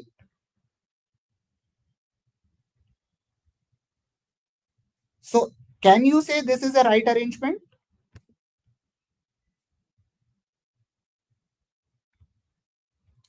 Okay. अच्छा, एक बात बताओ, Abhishek, you are saying that CJP must be together, right? CJH, ठीक है. उसमें नहीं लिखा हुआ है, उसमें लिखा हुआ है CJH are living below him.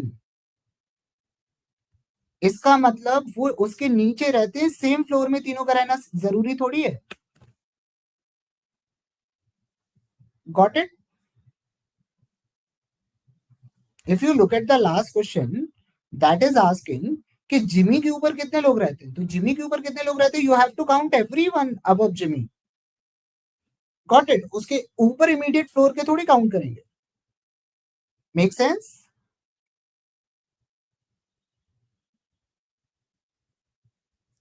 Everyone is clear?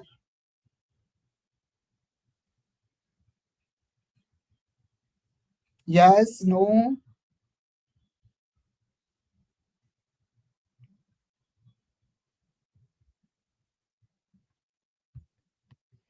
Okay, do you want me to solve next set quickly as well? Let's solve this one. आराम से करो. Nitish, you want me to do it very quickly? I'm not sure I will be able to do it.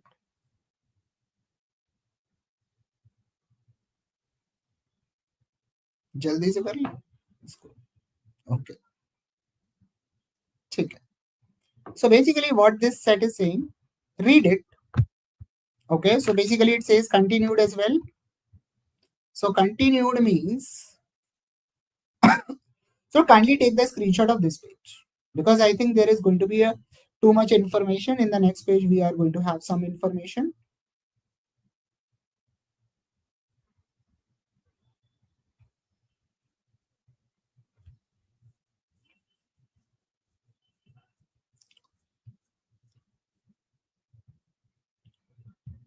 This one,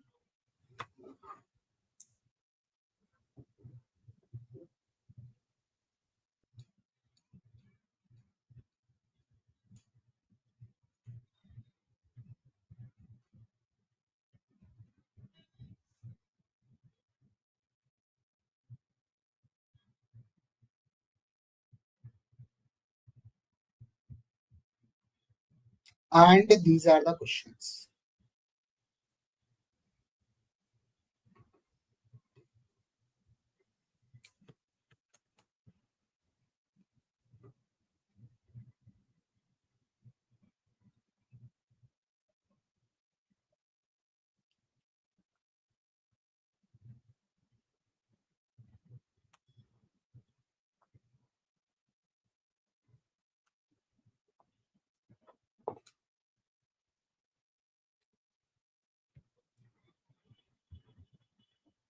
Hmm.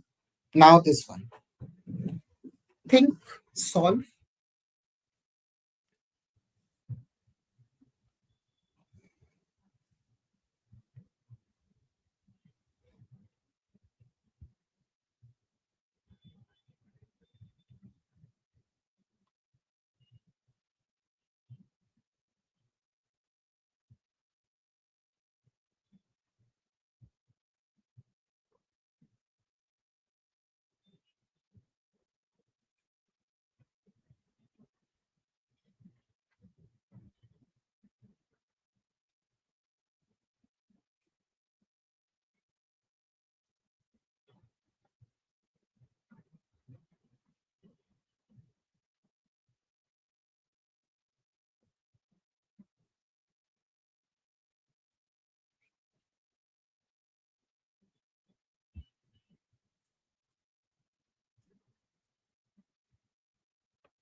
Hmm.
I kill this one.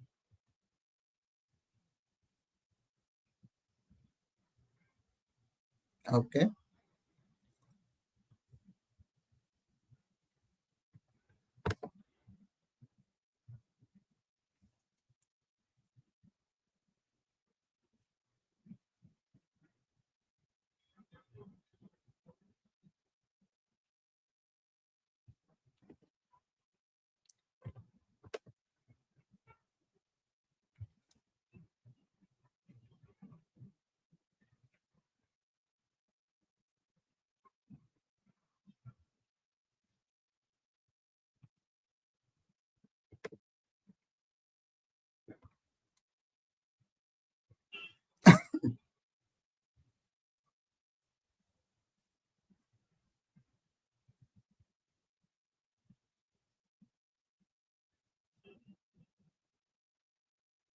Hmm.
So this is what it says. So it says that physics has a weightage of 2.5, chemistry has a weightage of 1.5, maths has a weightage of 4, and English has a weightage of 3.5, right? And marks and grade are given. And grade, according to grade, what are the corresponding points that are given, right? So if you are getting A grade, your credit points are going to be 10. If you are getting B grade, credit points are going to be 6. It is C, it is 6, then 4, then 2. Okay.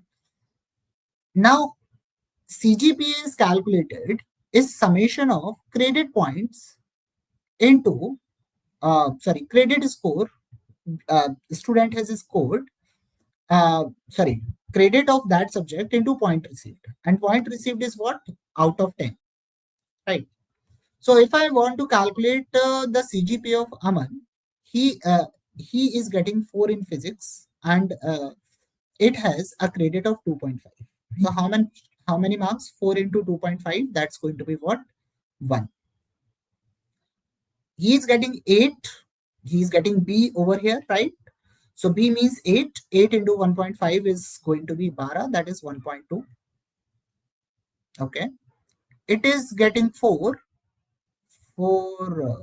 Sorry, इसमें क्या लिख रहा हूँ मैं? This is, I think this is 10, this is 12, and this is what? 40 and 7. Divide by total credit is what? That is going to be 4, 4, 8, 11.5. ठीक है. तो यहाँ पे कितना आ जाएगा अपना? 11, 22, 62, 69. 69 by 11.5. So that comes out to be 6. So I got Aman's score. That is 6. Got it? So Aman's CGPA has been calculated as 6. Everyone understood? Everyone knows how? What did I do? Yes? No? Okay. What is the score of Bipin? Anyone calculated? Okay. What is the average score of, what is the CGPA of Bipin? So 6 into 2.5, that is going to be 15. Plus it is going to be 12 plus 40 plus 14. कितना आएगा? 27. 27 और 14 कितना होगा? 41. This comes out to be 81, right? So 81 by 11.5. 7.04. Okay, so 7.04. Okay. Now let's look for C. So this is going to be 25, 25, 15, 25, 9, 34, 34 plus 24 is going to be 58. 58 plus 21, 79, right? 6.86. Okay, less than 7, fair point. Now the next one is going to be 15, 12, 27, 27, 79. 79 is it going to be 79? 25, 9, अच्छा ये वाला हो गया ना, 15, 15, 12, 27, 27 and 40, 67, 67 and 14, 81. इसका भी 7.04 यार. Okay. The next guy, that is going to be 25, 25, 37, 37, 16, 53. 53 and 35 is going to be 88. इसका तो बहुत आ गया. That is going to be 88 means 7.65. Divide by 11.5 हम सबके लिए ही करेंगे. यहाँ पे कितना आएगा? 35, 32, 35, 32, 67, 67 plus 3, 70. 70 plus 10, 80. 80 का मतलब कितना होगा? 80 means 6.95. ठीक. ठीक. Now, question is, who got the highest CGPA?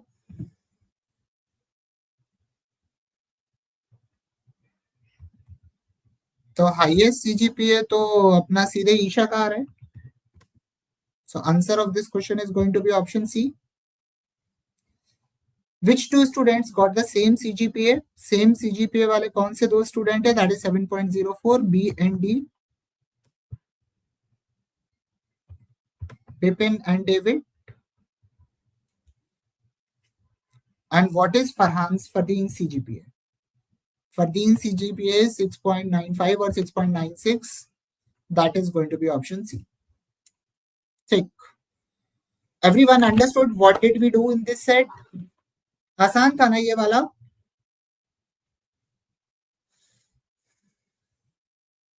ठीक है. Okay, very nice. Now let's solve this one.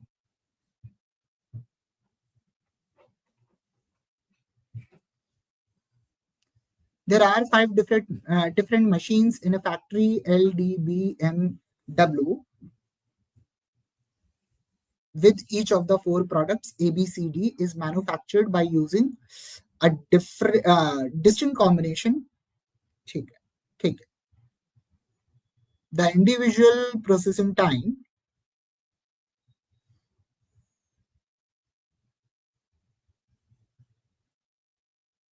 15, 20, 25, 30, 40 minutes in no particular order. Okay. The processing time of drill machine is more than. Acha, ठीक. Read it.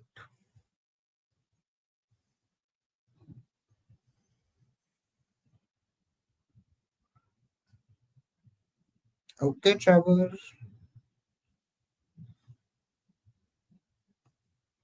This is the question. Now, after reading the question, what can you say?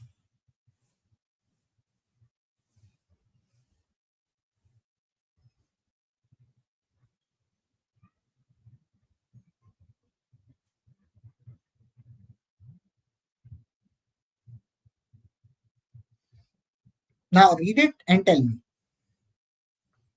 What is the what can you infer from the set?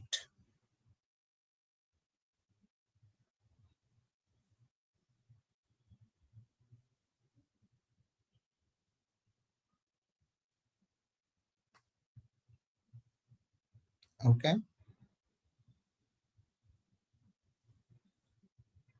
Akhil, cases are possible or guaranteed?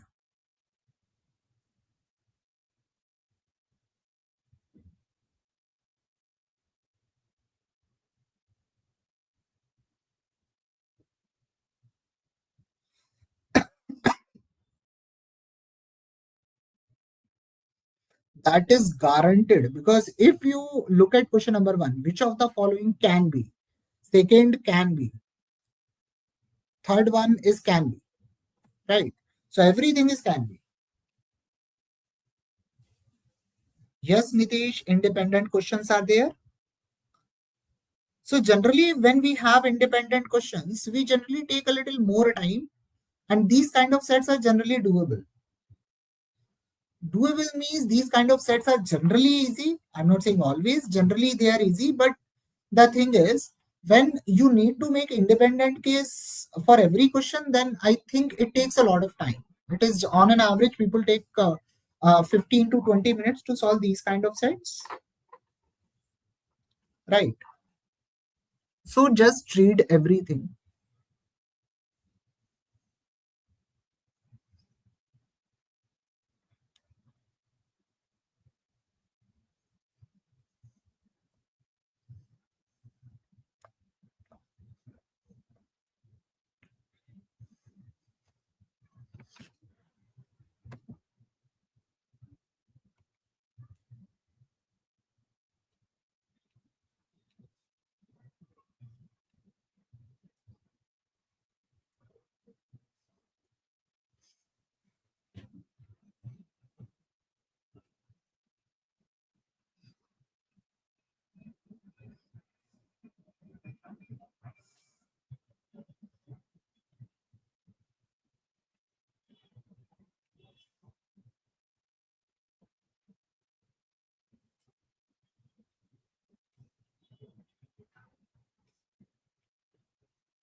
Hmm.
Hmm.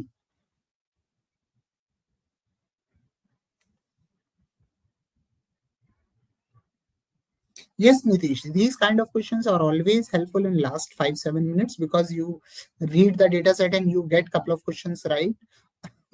कुछ नहीं तो at least एक question तो हो ही जाता है 5-7 minute में. तो that actually helps a lot. Now,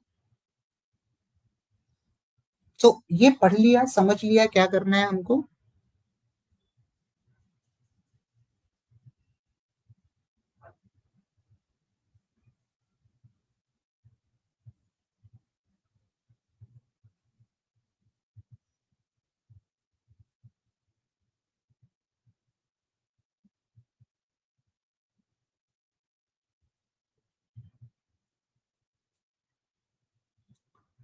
So now, do one thing. First, understand the set, what set is saying. Now, do everything what you can, right? Then go back to questions and make particular cases according to the questions themselves. This is a very standard approach. So basically, where did I start? So I read the questions, I understood every question is going to be case-led. Now it says there are 5 different machineries, L, D, B, M, W, and there are 4 products. They are manufactured by different, distinct combination of exactly 3 out of these 5 machines. So from these 5 machines, I need to make a combination of 3 each, and I need to make 4 products, right? Now, first statement says that drill machine is never used uh, with latte, right? So D and L are never together. If either L or D is there, then M must be there.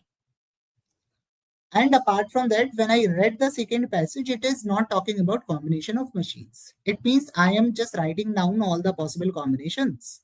So the first combination is I am if I am picking L, then I need to pick M.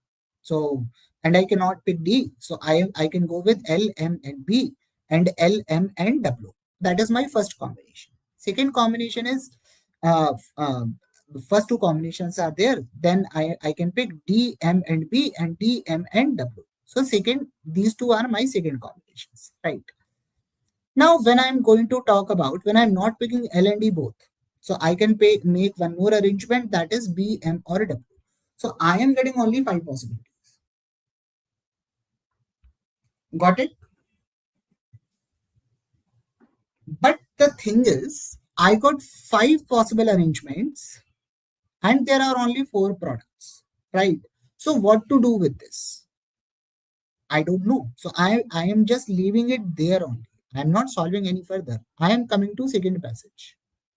Second passage is telling me, second paragraph. Second paragraph is telling us The times are 15, 20, 25, 30, 40 in no order. It means it's not like going to be L, D, B, M, W. Now it says that D is more than M is more than B. So D is more than M more than B. It means D cannot be less than 25. Because if it is 25, it is definitely going to be 20. It is definitely going to be 15. Sorry, yes. Now it says that D plus W is 10 more than L plus 10. So D plus W is L plus 10. Okay. So if D is 25, then M can be either 30 or 40. So it is, this is going to be 65. Then I cannot have any value for L. If I take it as 30, I cannot have any value for L, right? Because sum is 55. If I put L is equal to 40, then 40 plus 10 is going to be 50. So this is not the arrangement I can get. Understood till this point?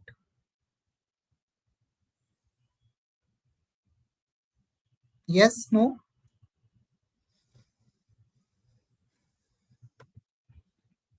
So I just need to pick two numbers. So if I pick these two numbers, 25 plus 15, right? 40. So next number is going to be 30. 30 plus 10 is equal to 40. But D and W cannot be 25 and 50. So this case is definitely gone. Now, what another case I can have? 20 plus 25. That's again not a possible arrangement. 30 plus 20 is equal to 50. Fine. So I can say D is 30, W is 20, L is 40. Right. So if D is this is W, then it must be M and it must be B. Got the similar arrangement. So time for D is, so I am going to write here only, time for L is 40, time for D is 30, time for B is 15, time for M is 25 and time for W is 20. अब ये बताओ, ये वाला time वाला arrangement समझ में आया सबको या नहीं आया?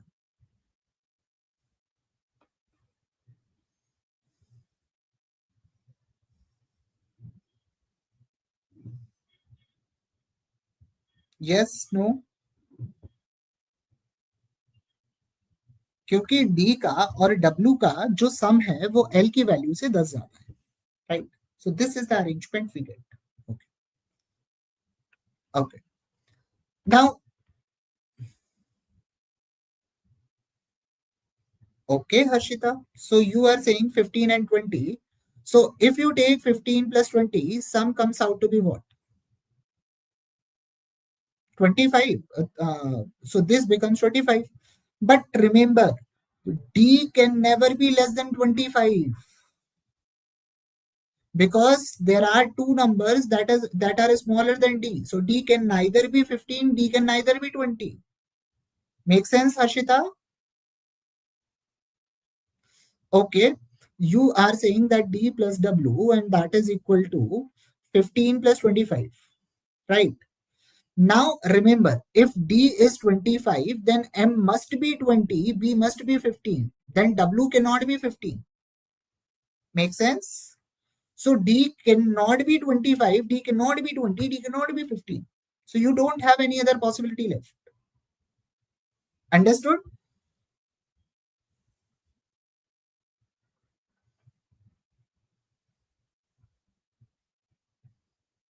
ठीक है. So Devraj, what is M and B वाला portion?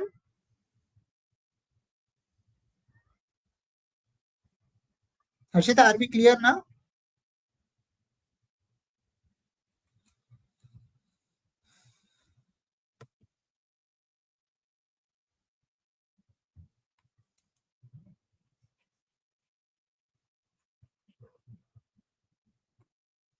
How did I calculate B? Okay. So B वाला केस उठा रहे हैं. देखो,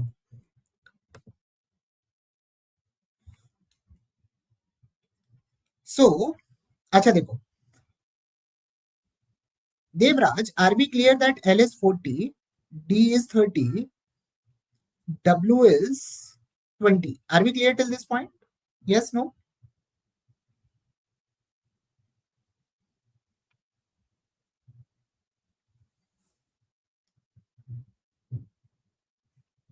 Okay, now 40 is gone, 30 is gone, 20 is gone. Now this 30 is your D. Now D is greater than M, greater than B. It means M can only be 25, B can only be 15. Make sense?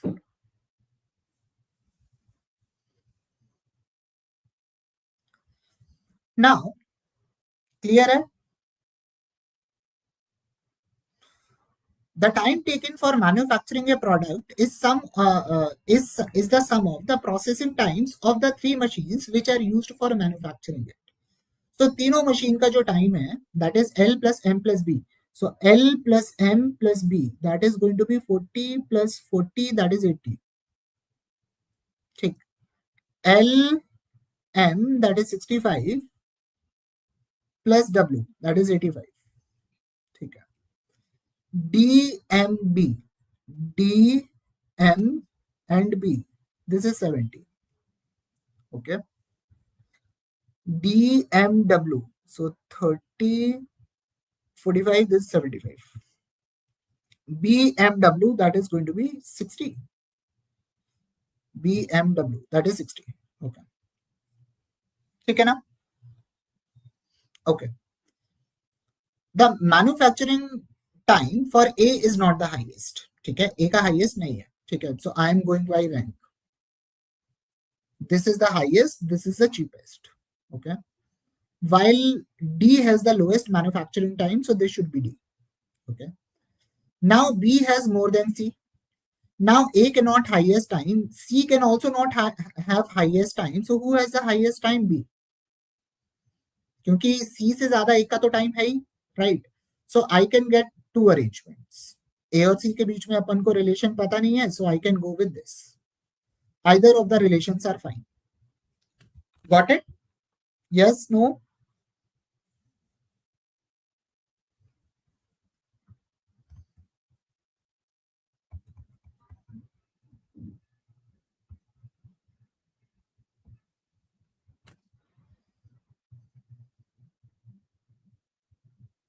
Everyone is clear? Now, the first question. Which of the following can be manufacturing time for the product? Okay, Harshita, where is the problem?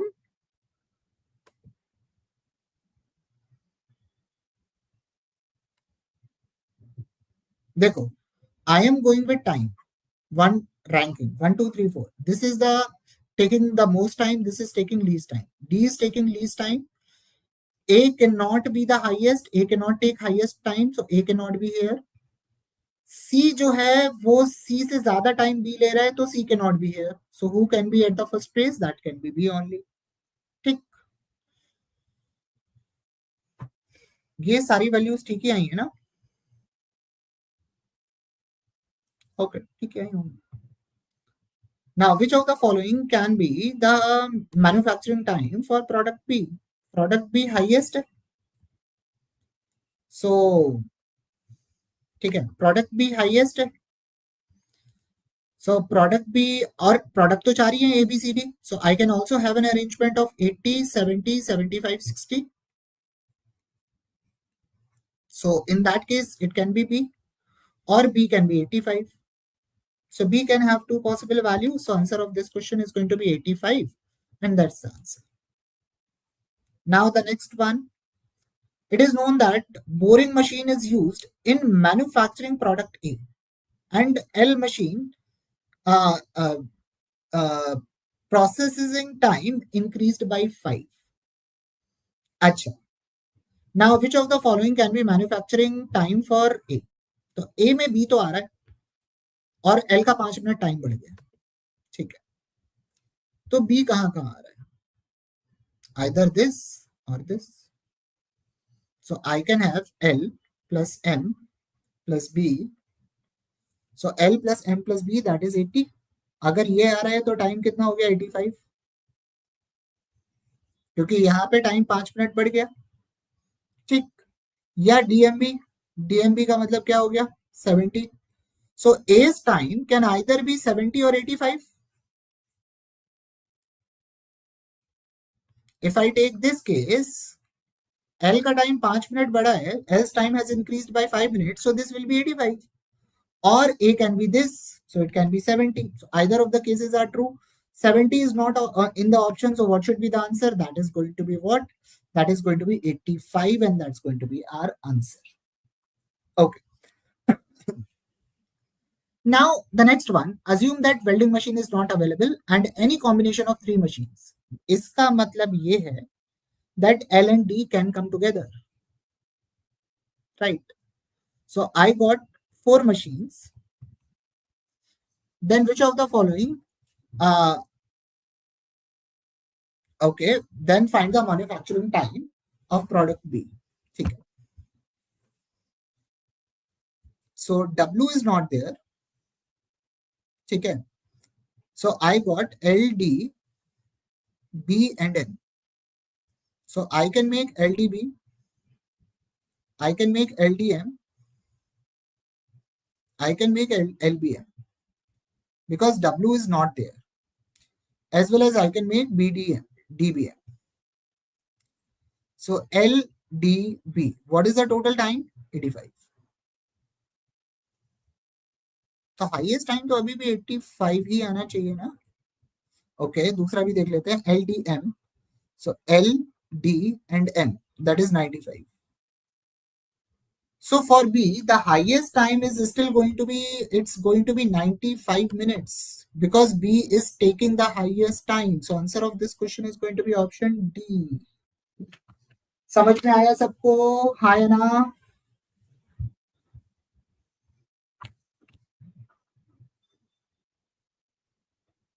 Okay. Now should we move towards set theory?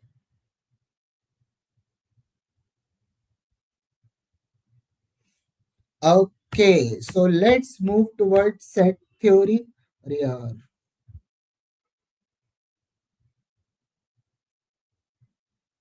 Shubham, I'm sorry, I just missed it out. I have deleted everything that I have written. Just give me a moment. Let me reshare that and tell you that why it is possible. Okay. Now, let's say if you read question number 3, what does it says? Now, assume that welding machine is not available and any combination of the three machines out of the remaining four. ठीक है ना? तो मतलब कोई भी तीन उठा सकते हो. Now in this L and D can be together, क्योंकि अब उसने कंडीशन चेंज कर दी है इस क्वेश्चन में. Understood Shubham?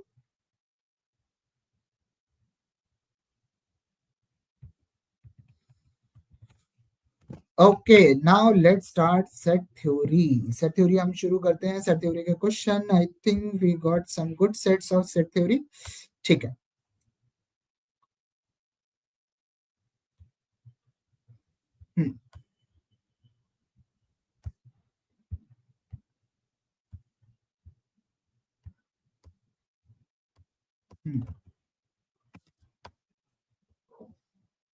This is, so we have set theory and DI now.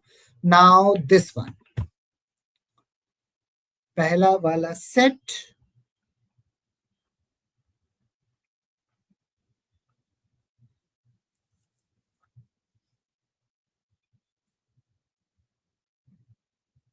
So before we get into, now tell me,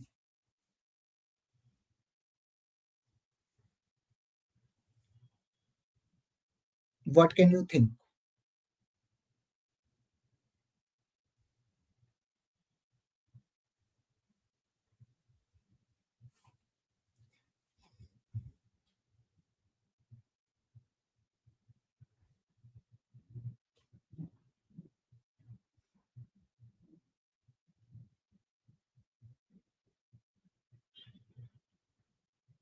Okay, now this one. Just give me a moment. Let me increase the font size. I think the font size is very small.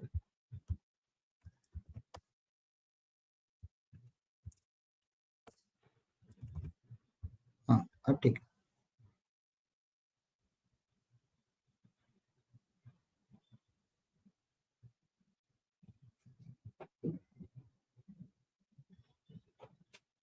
Answer needs to be based on workers, right. अब देखो, ये question question पढ़ के मुझे ये समझ में आ गया कि there are three mills. Skilled male workers की बात हो रही है, स्किल्ड फीमेल वर्कर्स की बात हो रही है, और अगर स्किल्ड मेल की बात हो रही है तो अनस्किल्ड मेल भी होंगे, अनस्किल्ड फीमेल भी होंगे, right. Now read the same.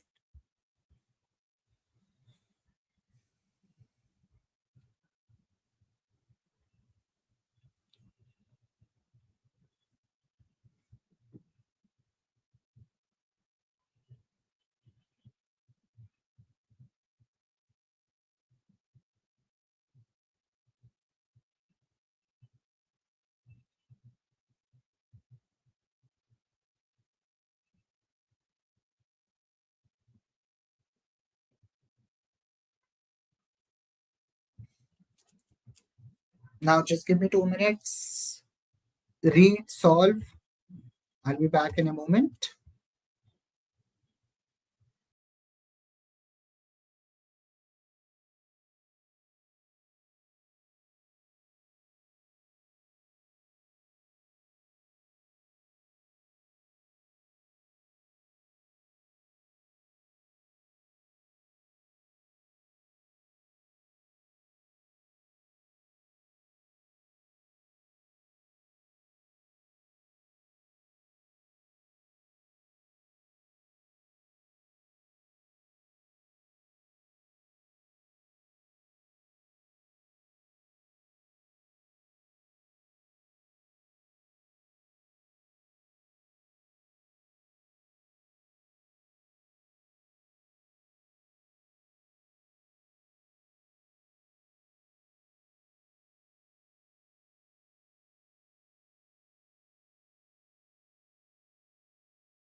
Hello,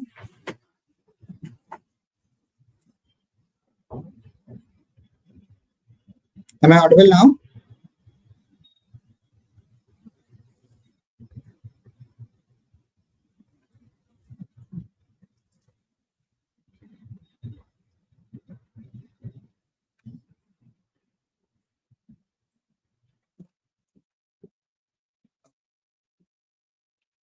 Hmm.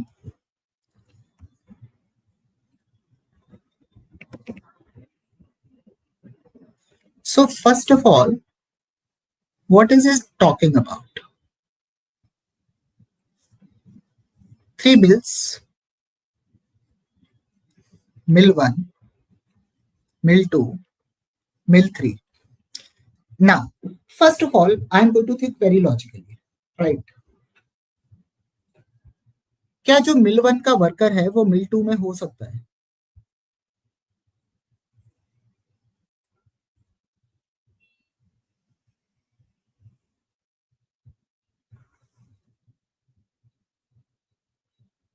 No, my question is जो मिल वन का वर्कर है वो मिल टू में हो सकता है?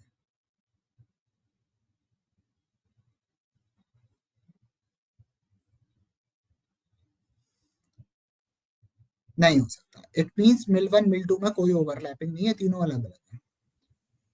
नाउ जेंडर के बेस पे भी ओवरलैपिंग नहीं होगी. ठीक है, मतलब सेट थ्योरी तो नहीं है, इंटरसेक्शन कहीं नहीं आ रहा, इसका मतलब सेट थ्योरी तो नहीं है. Now we are talking about male and female, and I am talking about skilled and unskilled. So male, female. Now among male, I am going to have two categories: skilled and unskilled. I got skilled and unskilled, and I got total. This is what I am getting in total from this set.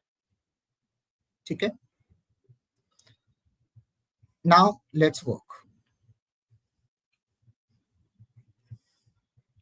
Now it says that number of workers in M1 is 30 less than M2, but 20 more than M3. Okay. So if M3 has X workers, M1 must have X plus 30 workers, and M2 must have X plus 50 workers. अपने पास ये है in total. ठीक है. Now the last line, the total number of workers in 3 mills taken together is 370. It means summation of all three numbers should be equal to 370. So I got X plus 30 plus X plus 50. Sorry. अच्छा, sorry. This is 20 and this is 50. ठीक है. So x plus 20 plus x plus 50, and that is equal to 370. So from here I am going to get 3x is equal to 300. So x comes out to be 100. इसका मतलब M3 must contain 100 workers, M1 must contain 120 workers, and M2 contains 150 workers. Now I'm just going to plug in all the values. In M2, the number of unskilled male workers is equal to number of unskilled female workers. ठीक है. M2 में अगर ये value A है, then ये value A है. ठीक. Now the number of male workers in M1 is equal to number of female workers in M3. ठीक है.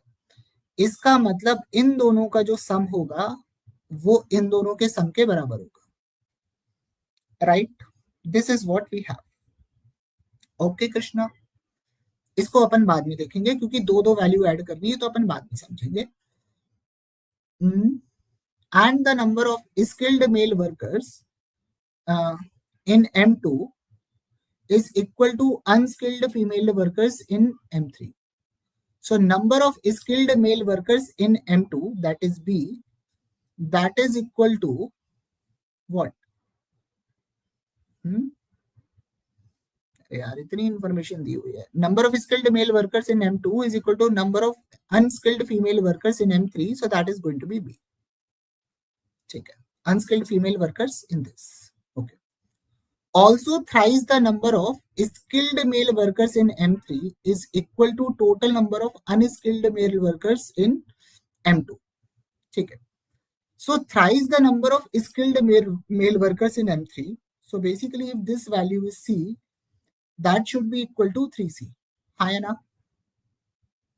So A should be equal to 3C. Thrice the number of skilled male workers in M3 is equal to total number of unskilled male workers in M2. So it means that is 3C. So this should also be 3C. Right?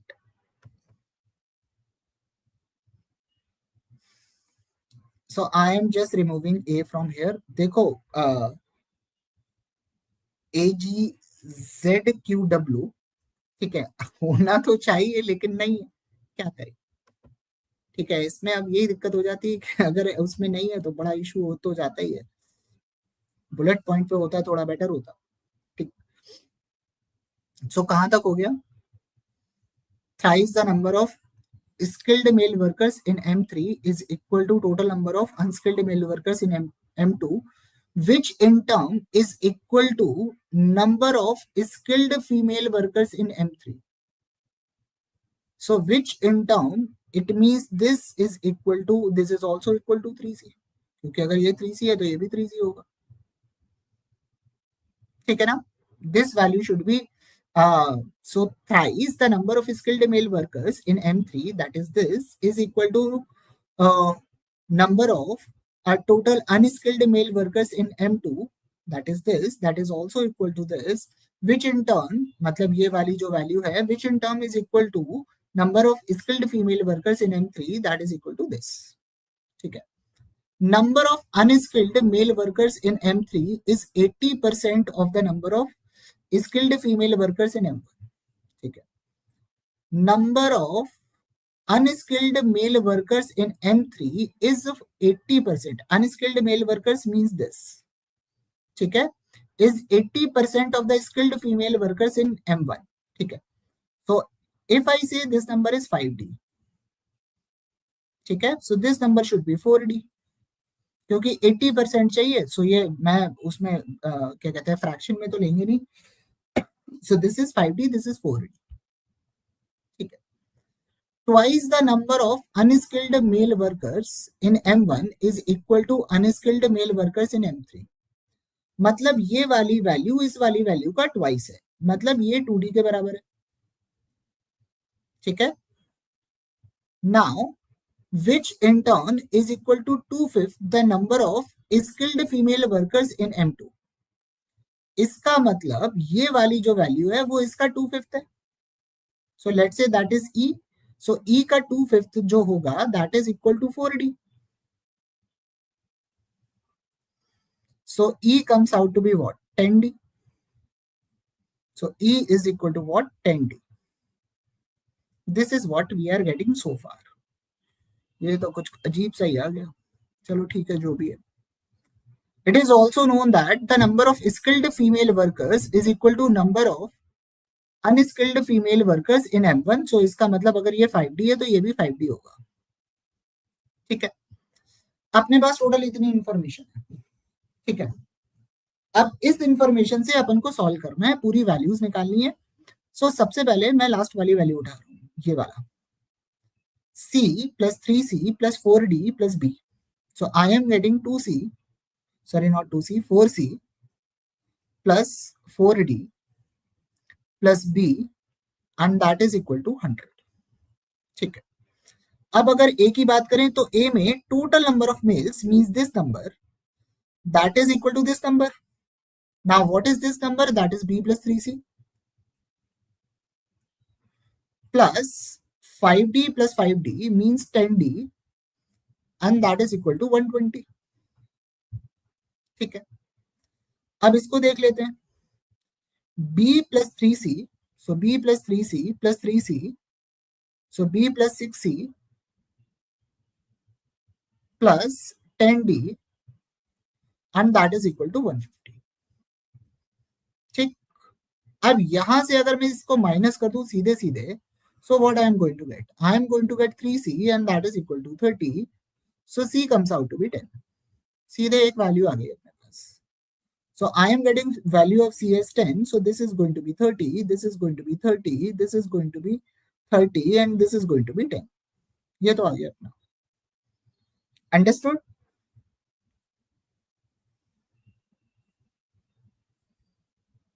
Total male and female. Total and male and female यहीं पे add कर लेंगे ना, इसलिए नहीं बनाए. Skilled unskilled मिला के टोटल बाद में देख लेंगे, अगर जरूरत पड़ेगी जो भी होगा. ठीक है. अब अपना काम है बी की वैल्यू निकालना और डी की वैल्यू निकालना. सी की वैल्यू अपने पास आ चुकी है. अब हम क्या करेंगे, अब हमको निकालना है तो हम क्या करेंगे. अब if I look at this, ठीक है ठीक है ठीक है, कहीं तो फंस रहे हैं. अब कहाँ फंस रहे हैं हम. अब मैं ऐसी इक्वेशन बनाना चाहता हूं जहां से दो वेरिएबल चले जाएं, एक ही बचे या फिर सी के टर्म पे बचे. If I subtract this equation from this equation, what I am going to get, b भी तो कट जाएगा. ठीक है, अपना क्या बचेगा, 2c plus 6d. if I subtract this equation from this, तो यहां से गया, so 2c plus 6d and that is equal to 50. right, 2c is 20, so 6d comes out to be what, 30. so d comes out to be 5. मतलब d की value आ गई 5. So d की value आ गई 5. So this is going to be 50. This is going to be 25. This is also going to be 25. This is going to be 10. This is going to be 20. ठीक है. This is 25. This is 25. 25 plus 25 is what? 50 plus 10, 60. So this value comes out to be 60. Now if this is 60 plus 10, 60 plus 10 is what? 70. So 30 plus 40 should be 70. So b comes out to be 40. So this is also equal to 40. Got the answer.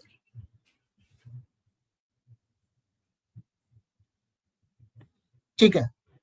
So which has the highest skilled male workers? That is M1. सीधे सीधे. The number of skilled female workers in M3, skilled female workers in M3 is what percent of M2? ठीक है. M3 में skilled कितनी है, 25. M3 एक minute, M3 में M2 का कितना परसेंट ज्यादा है. सो M3 में 40 है, M2 में 30 है. नो, ओ सॉरी, 50 है और 30 है. सो एक minute. The number of skilled female workers in M3, that is equal to 30. 30 is what percent of 50? So that is going to be 60%. That is option A. सीधे आ गया. Right. Now, what is the absolute difference between the total number of female workers and that of the female workers? Total number of female workers and that of the male workers in three mills together. ठीक है. तो सारी female workers और सारे mail workers का difference चाहिए हमको. क्या आएगा, 70, 100, 70, 70, 140, 140 और 30 कितना होगा, 170. ये हो गया तो ये कितना हो गया, 200. बिकॉज ये क्या हो गया, 70, 80, 150, 50. हाँ, दोनों का डिफरेंस कितना आएगा, 30. That is going to be option C. ठीक. अंडरस्टूड.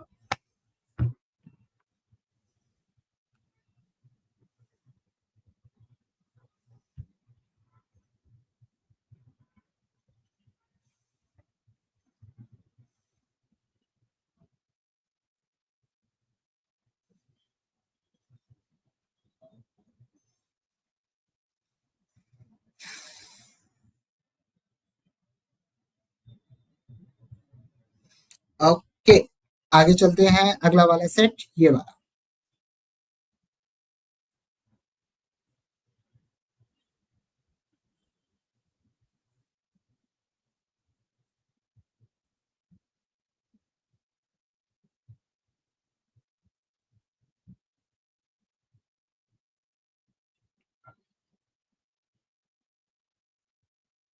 निशान बहुत सारे.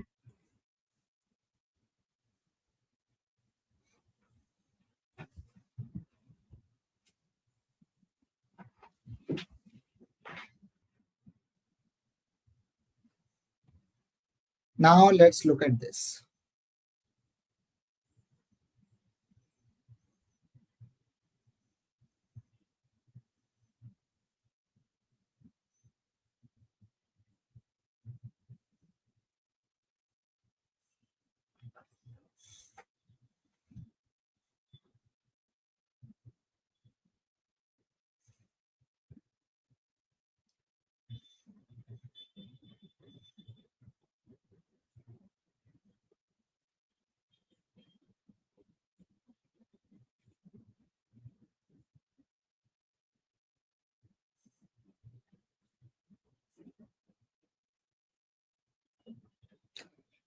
All the questions have cannot be determined in the options.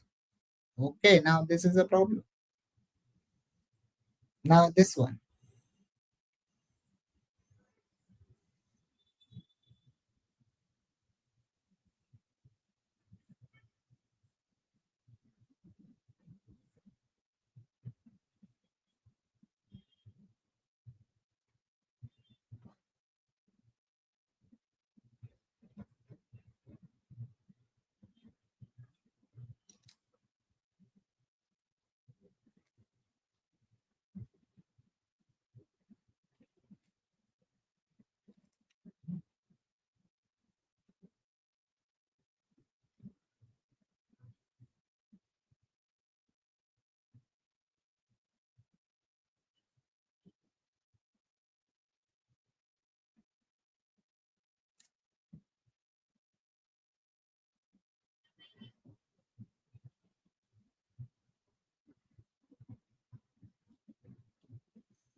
Is it a question of set theory?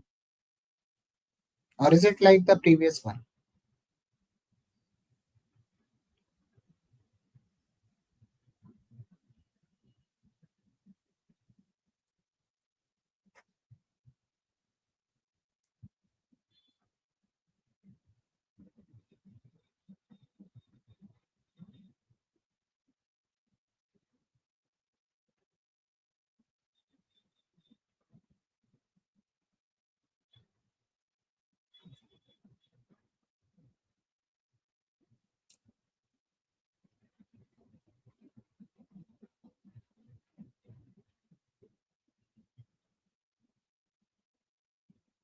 हम्म ये वाला सेट, इसमें वेन डायग्राम बनेगा नहीं बनेगा?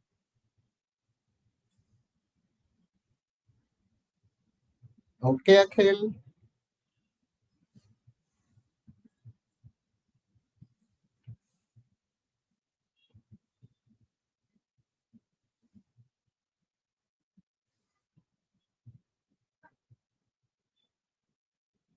ओके अखिल।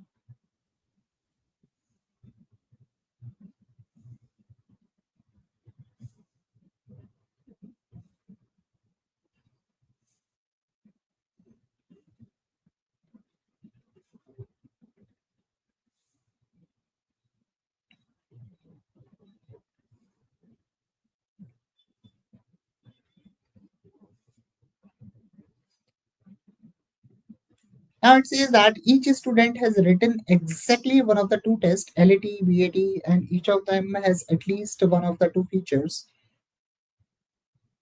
टेबल से भी हो जाएगा, okay fair point.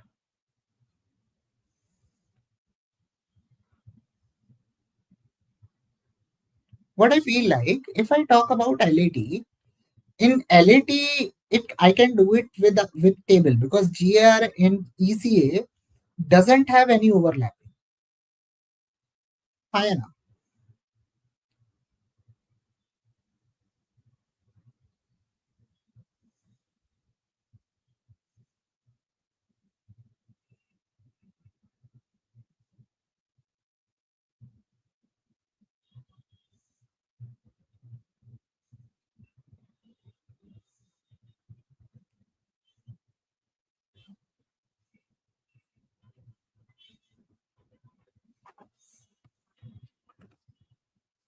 Now let's start. What does it says? Okay. So each student has written exactly one of the tests, LET and BAT, and everyone has at least one of the two features, GAR and ECA.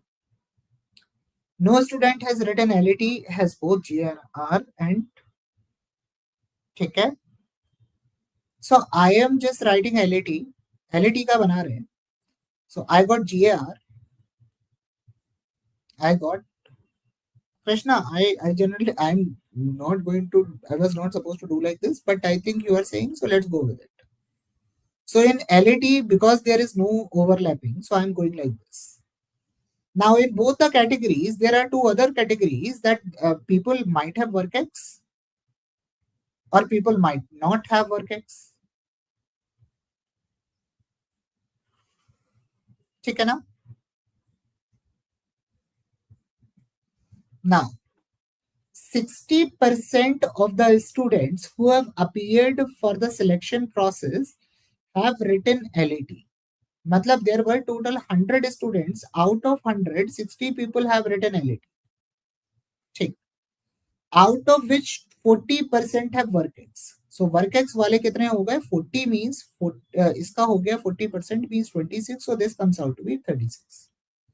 Okay. Now 50% of the students who appeared for selection process have work experience, out of which 30 have GAR. अब GAR जो है, GAR इसमें भी हो सकता है और उसका BAT का भी हो सकता है, राइट? लेकिन इसमें ये कहीं नहीं लिखा है कि BAT में ओवरलैपिंग नहीं होगी, हो सकती है, ठीक है. The number of students who have written BAT also have work X and GAR is 20. ठीक है. स्टूडेंट्स जिनके पास वर्क एक्स है और GAR भी है, ये बैट की बात हो रही है, वो 20 है, ठीक. So work ex plus GAR वाले जो टोटल स्टूडेंट है वो कितने हैं? 30. 30 में से 20 तो बैट वाले उसमें चले गए, तो बचे कितने? 10. सो 10 जो होंगे वो LET में होंगे, मतलब ये वाली वैल्यू अपनी आ गई 40. The total number of students who have written LET also have GAR is 25. So ये वाली वैल्यू 25 आ गई, तो ये वाली वैल्यू 15 आ गई, तो ये वाली वैल्यू 21 आ गई, तो ये वाली वैल्यू कितनी आ गई? 35 आ गया इतना. तो now any question that is related to LET, I can answer this question. Make sense?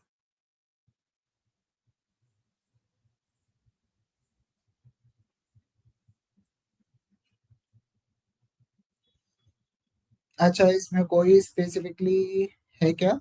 Out of the students, I'm looking for question number 3. Out of all the students who appeared for selection process of ISW college, what is the total number of students who have written LET and have ECA?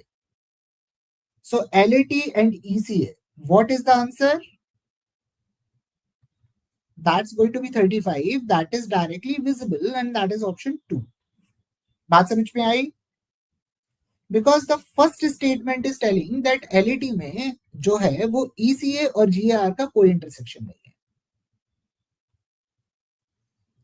Now the next one, out of all students who have appeared for the selection process of ICW college, what is the maximum number of अच्छा ठीक है, अब ये सारे तो अपन को BAT निकालना ही पड़ेगा.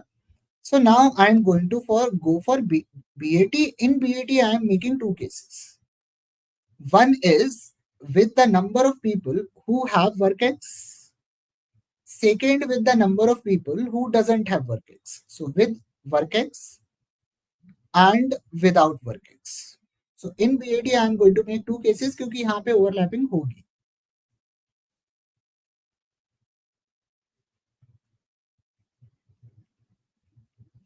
Now the total number of people who have work X is 50. So and out of 24 are there in LAT. So यहाँ पे BAT में कितने होंगे? 26. So basically out of 100 people, 50 people have work X. So how many people doesn't have any work X? That is 14. So not work X वाले जो लोग होंगे वो 14 होंगे total sum. ठीक. Now, the total number of students who have ECA but no WorkX is 35. So ECA वाले 21 यहाँ पे हो गए, ठीक है, बाकी कितने बचे? 14, right? So I got this as ECA, I got this as what?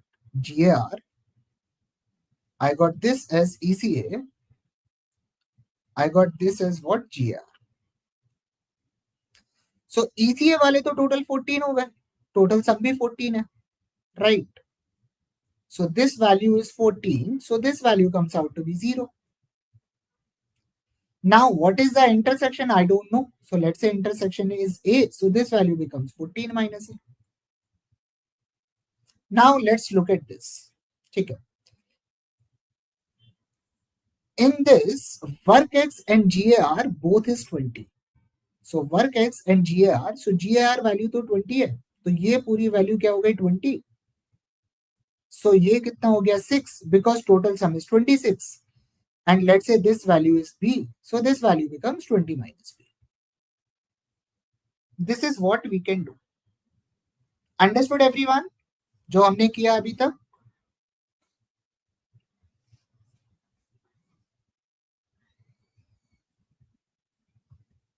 Now, out of the students who appeared for the selection process for ICW college, how many have written BAT, has work experience and GAR, but no ECA?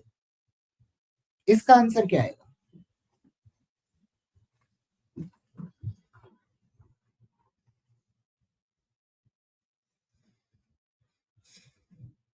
BAT के साथ WorkX and GAR but not ECA. So GAR but not ECA is 20 minus B. Do we have the answer? No. If question was asking ECA but not GAR, do we have the answer? Yes. In that case, answer would have been 6. लेकिन इस case में answer is 20 minus B, and that we cannot figure out. So answer of this question is going to be option D. Okay. Now the next one. Out of the students who have appeared for the selection process of ICW college, what is the maximum possible number of students who have GAR and who has also written BAT but no WorkX? तो no WorkX पे जा रहे हैं और GAR के लोगों को maximise करना है. So what is GAR? That is this. ठीक है? So what is the value of GAR? That is A. What can be the maximum value of A?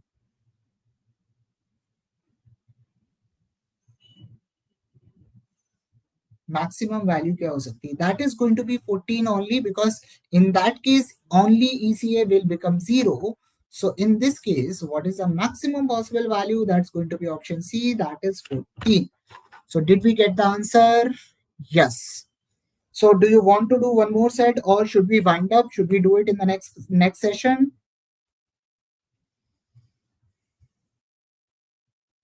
Everyone seems to be a little tired now.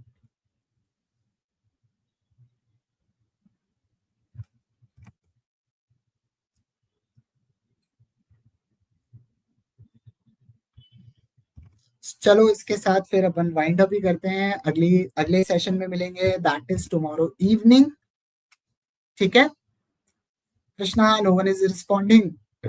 Everyone is way too tired at this point of time, so I think Akhil, that won't do. Shubhang, that is already uploaded. In the test format, it is already uploaded. Now, if you can join tomorrow's session after solving the sheet, okay, then I think we can do it very fast. So I would request all of you to just go through the sets that we have. और उसमें बहुत ज्यादा time मत लगाना है, जो समझ में आ रहा है देख लेना, और उसके बाद then we are going to have next session, और उसमें अपन वापस से डिस्कस करेंगे. ठीक है, चलिए.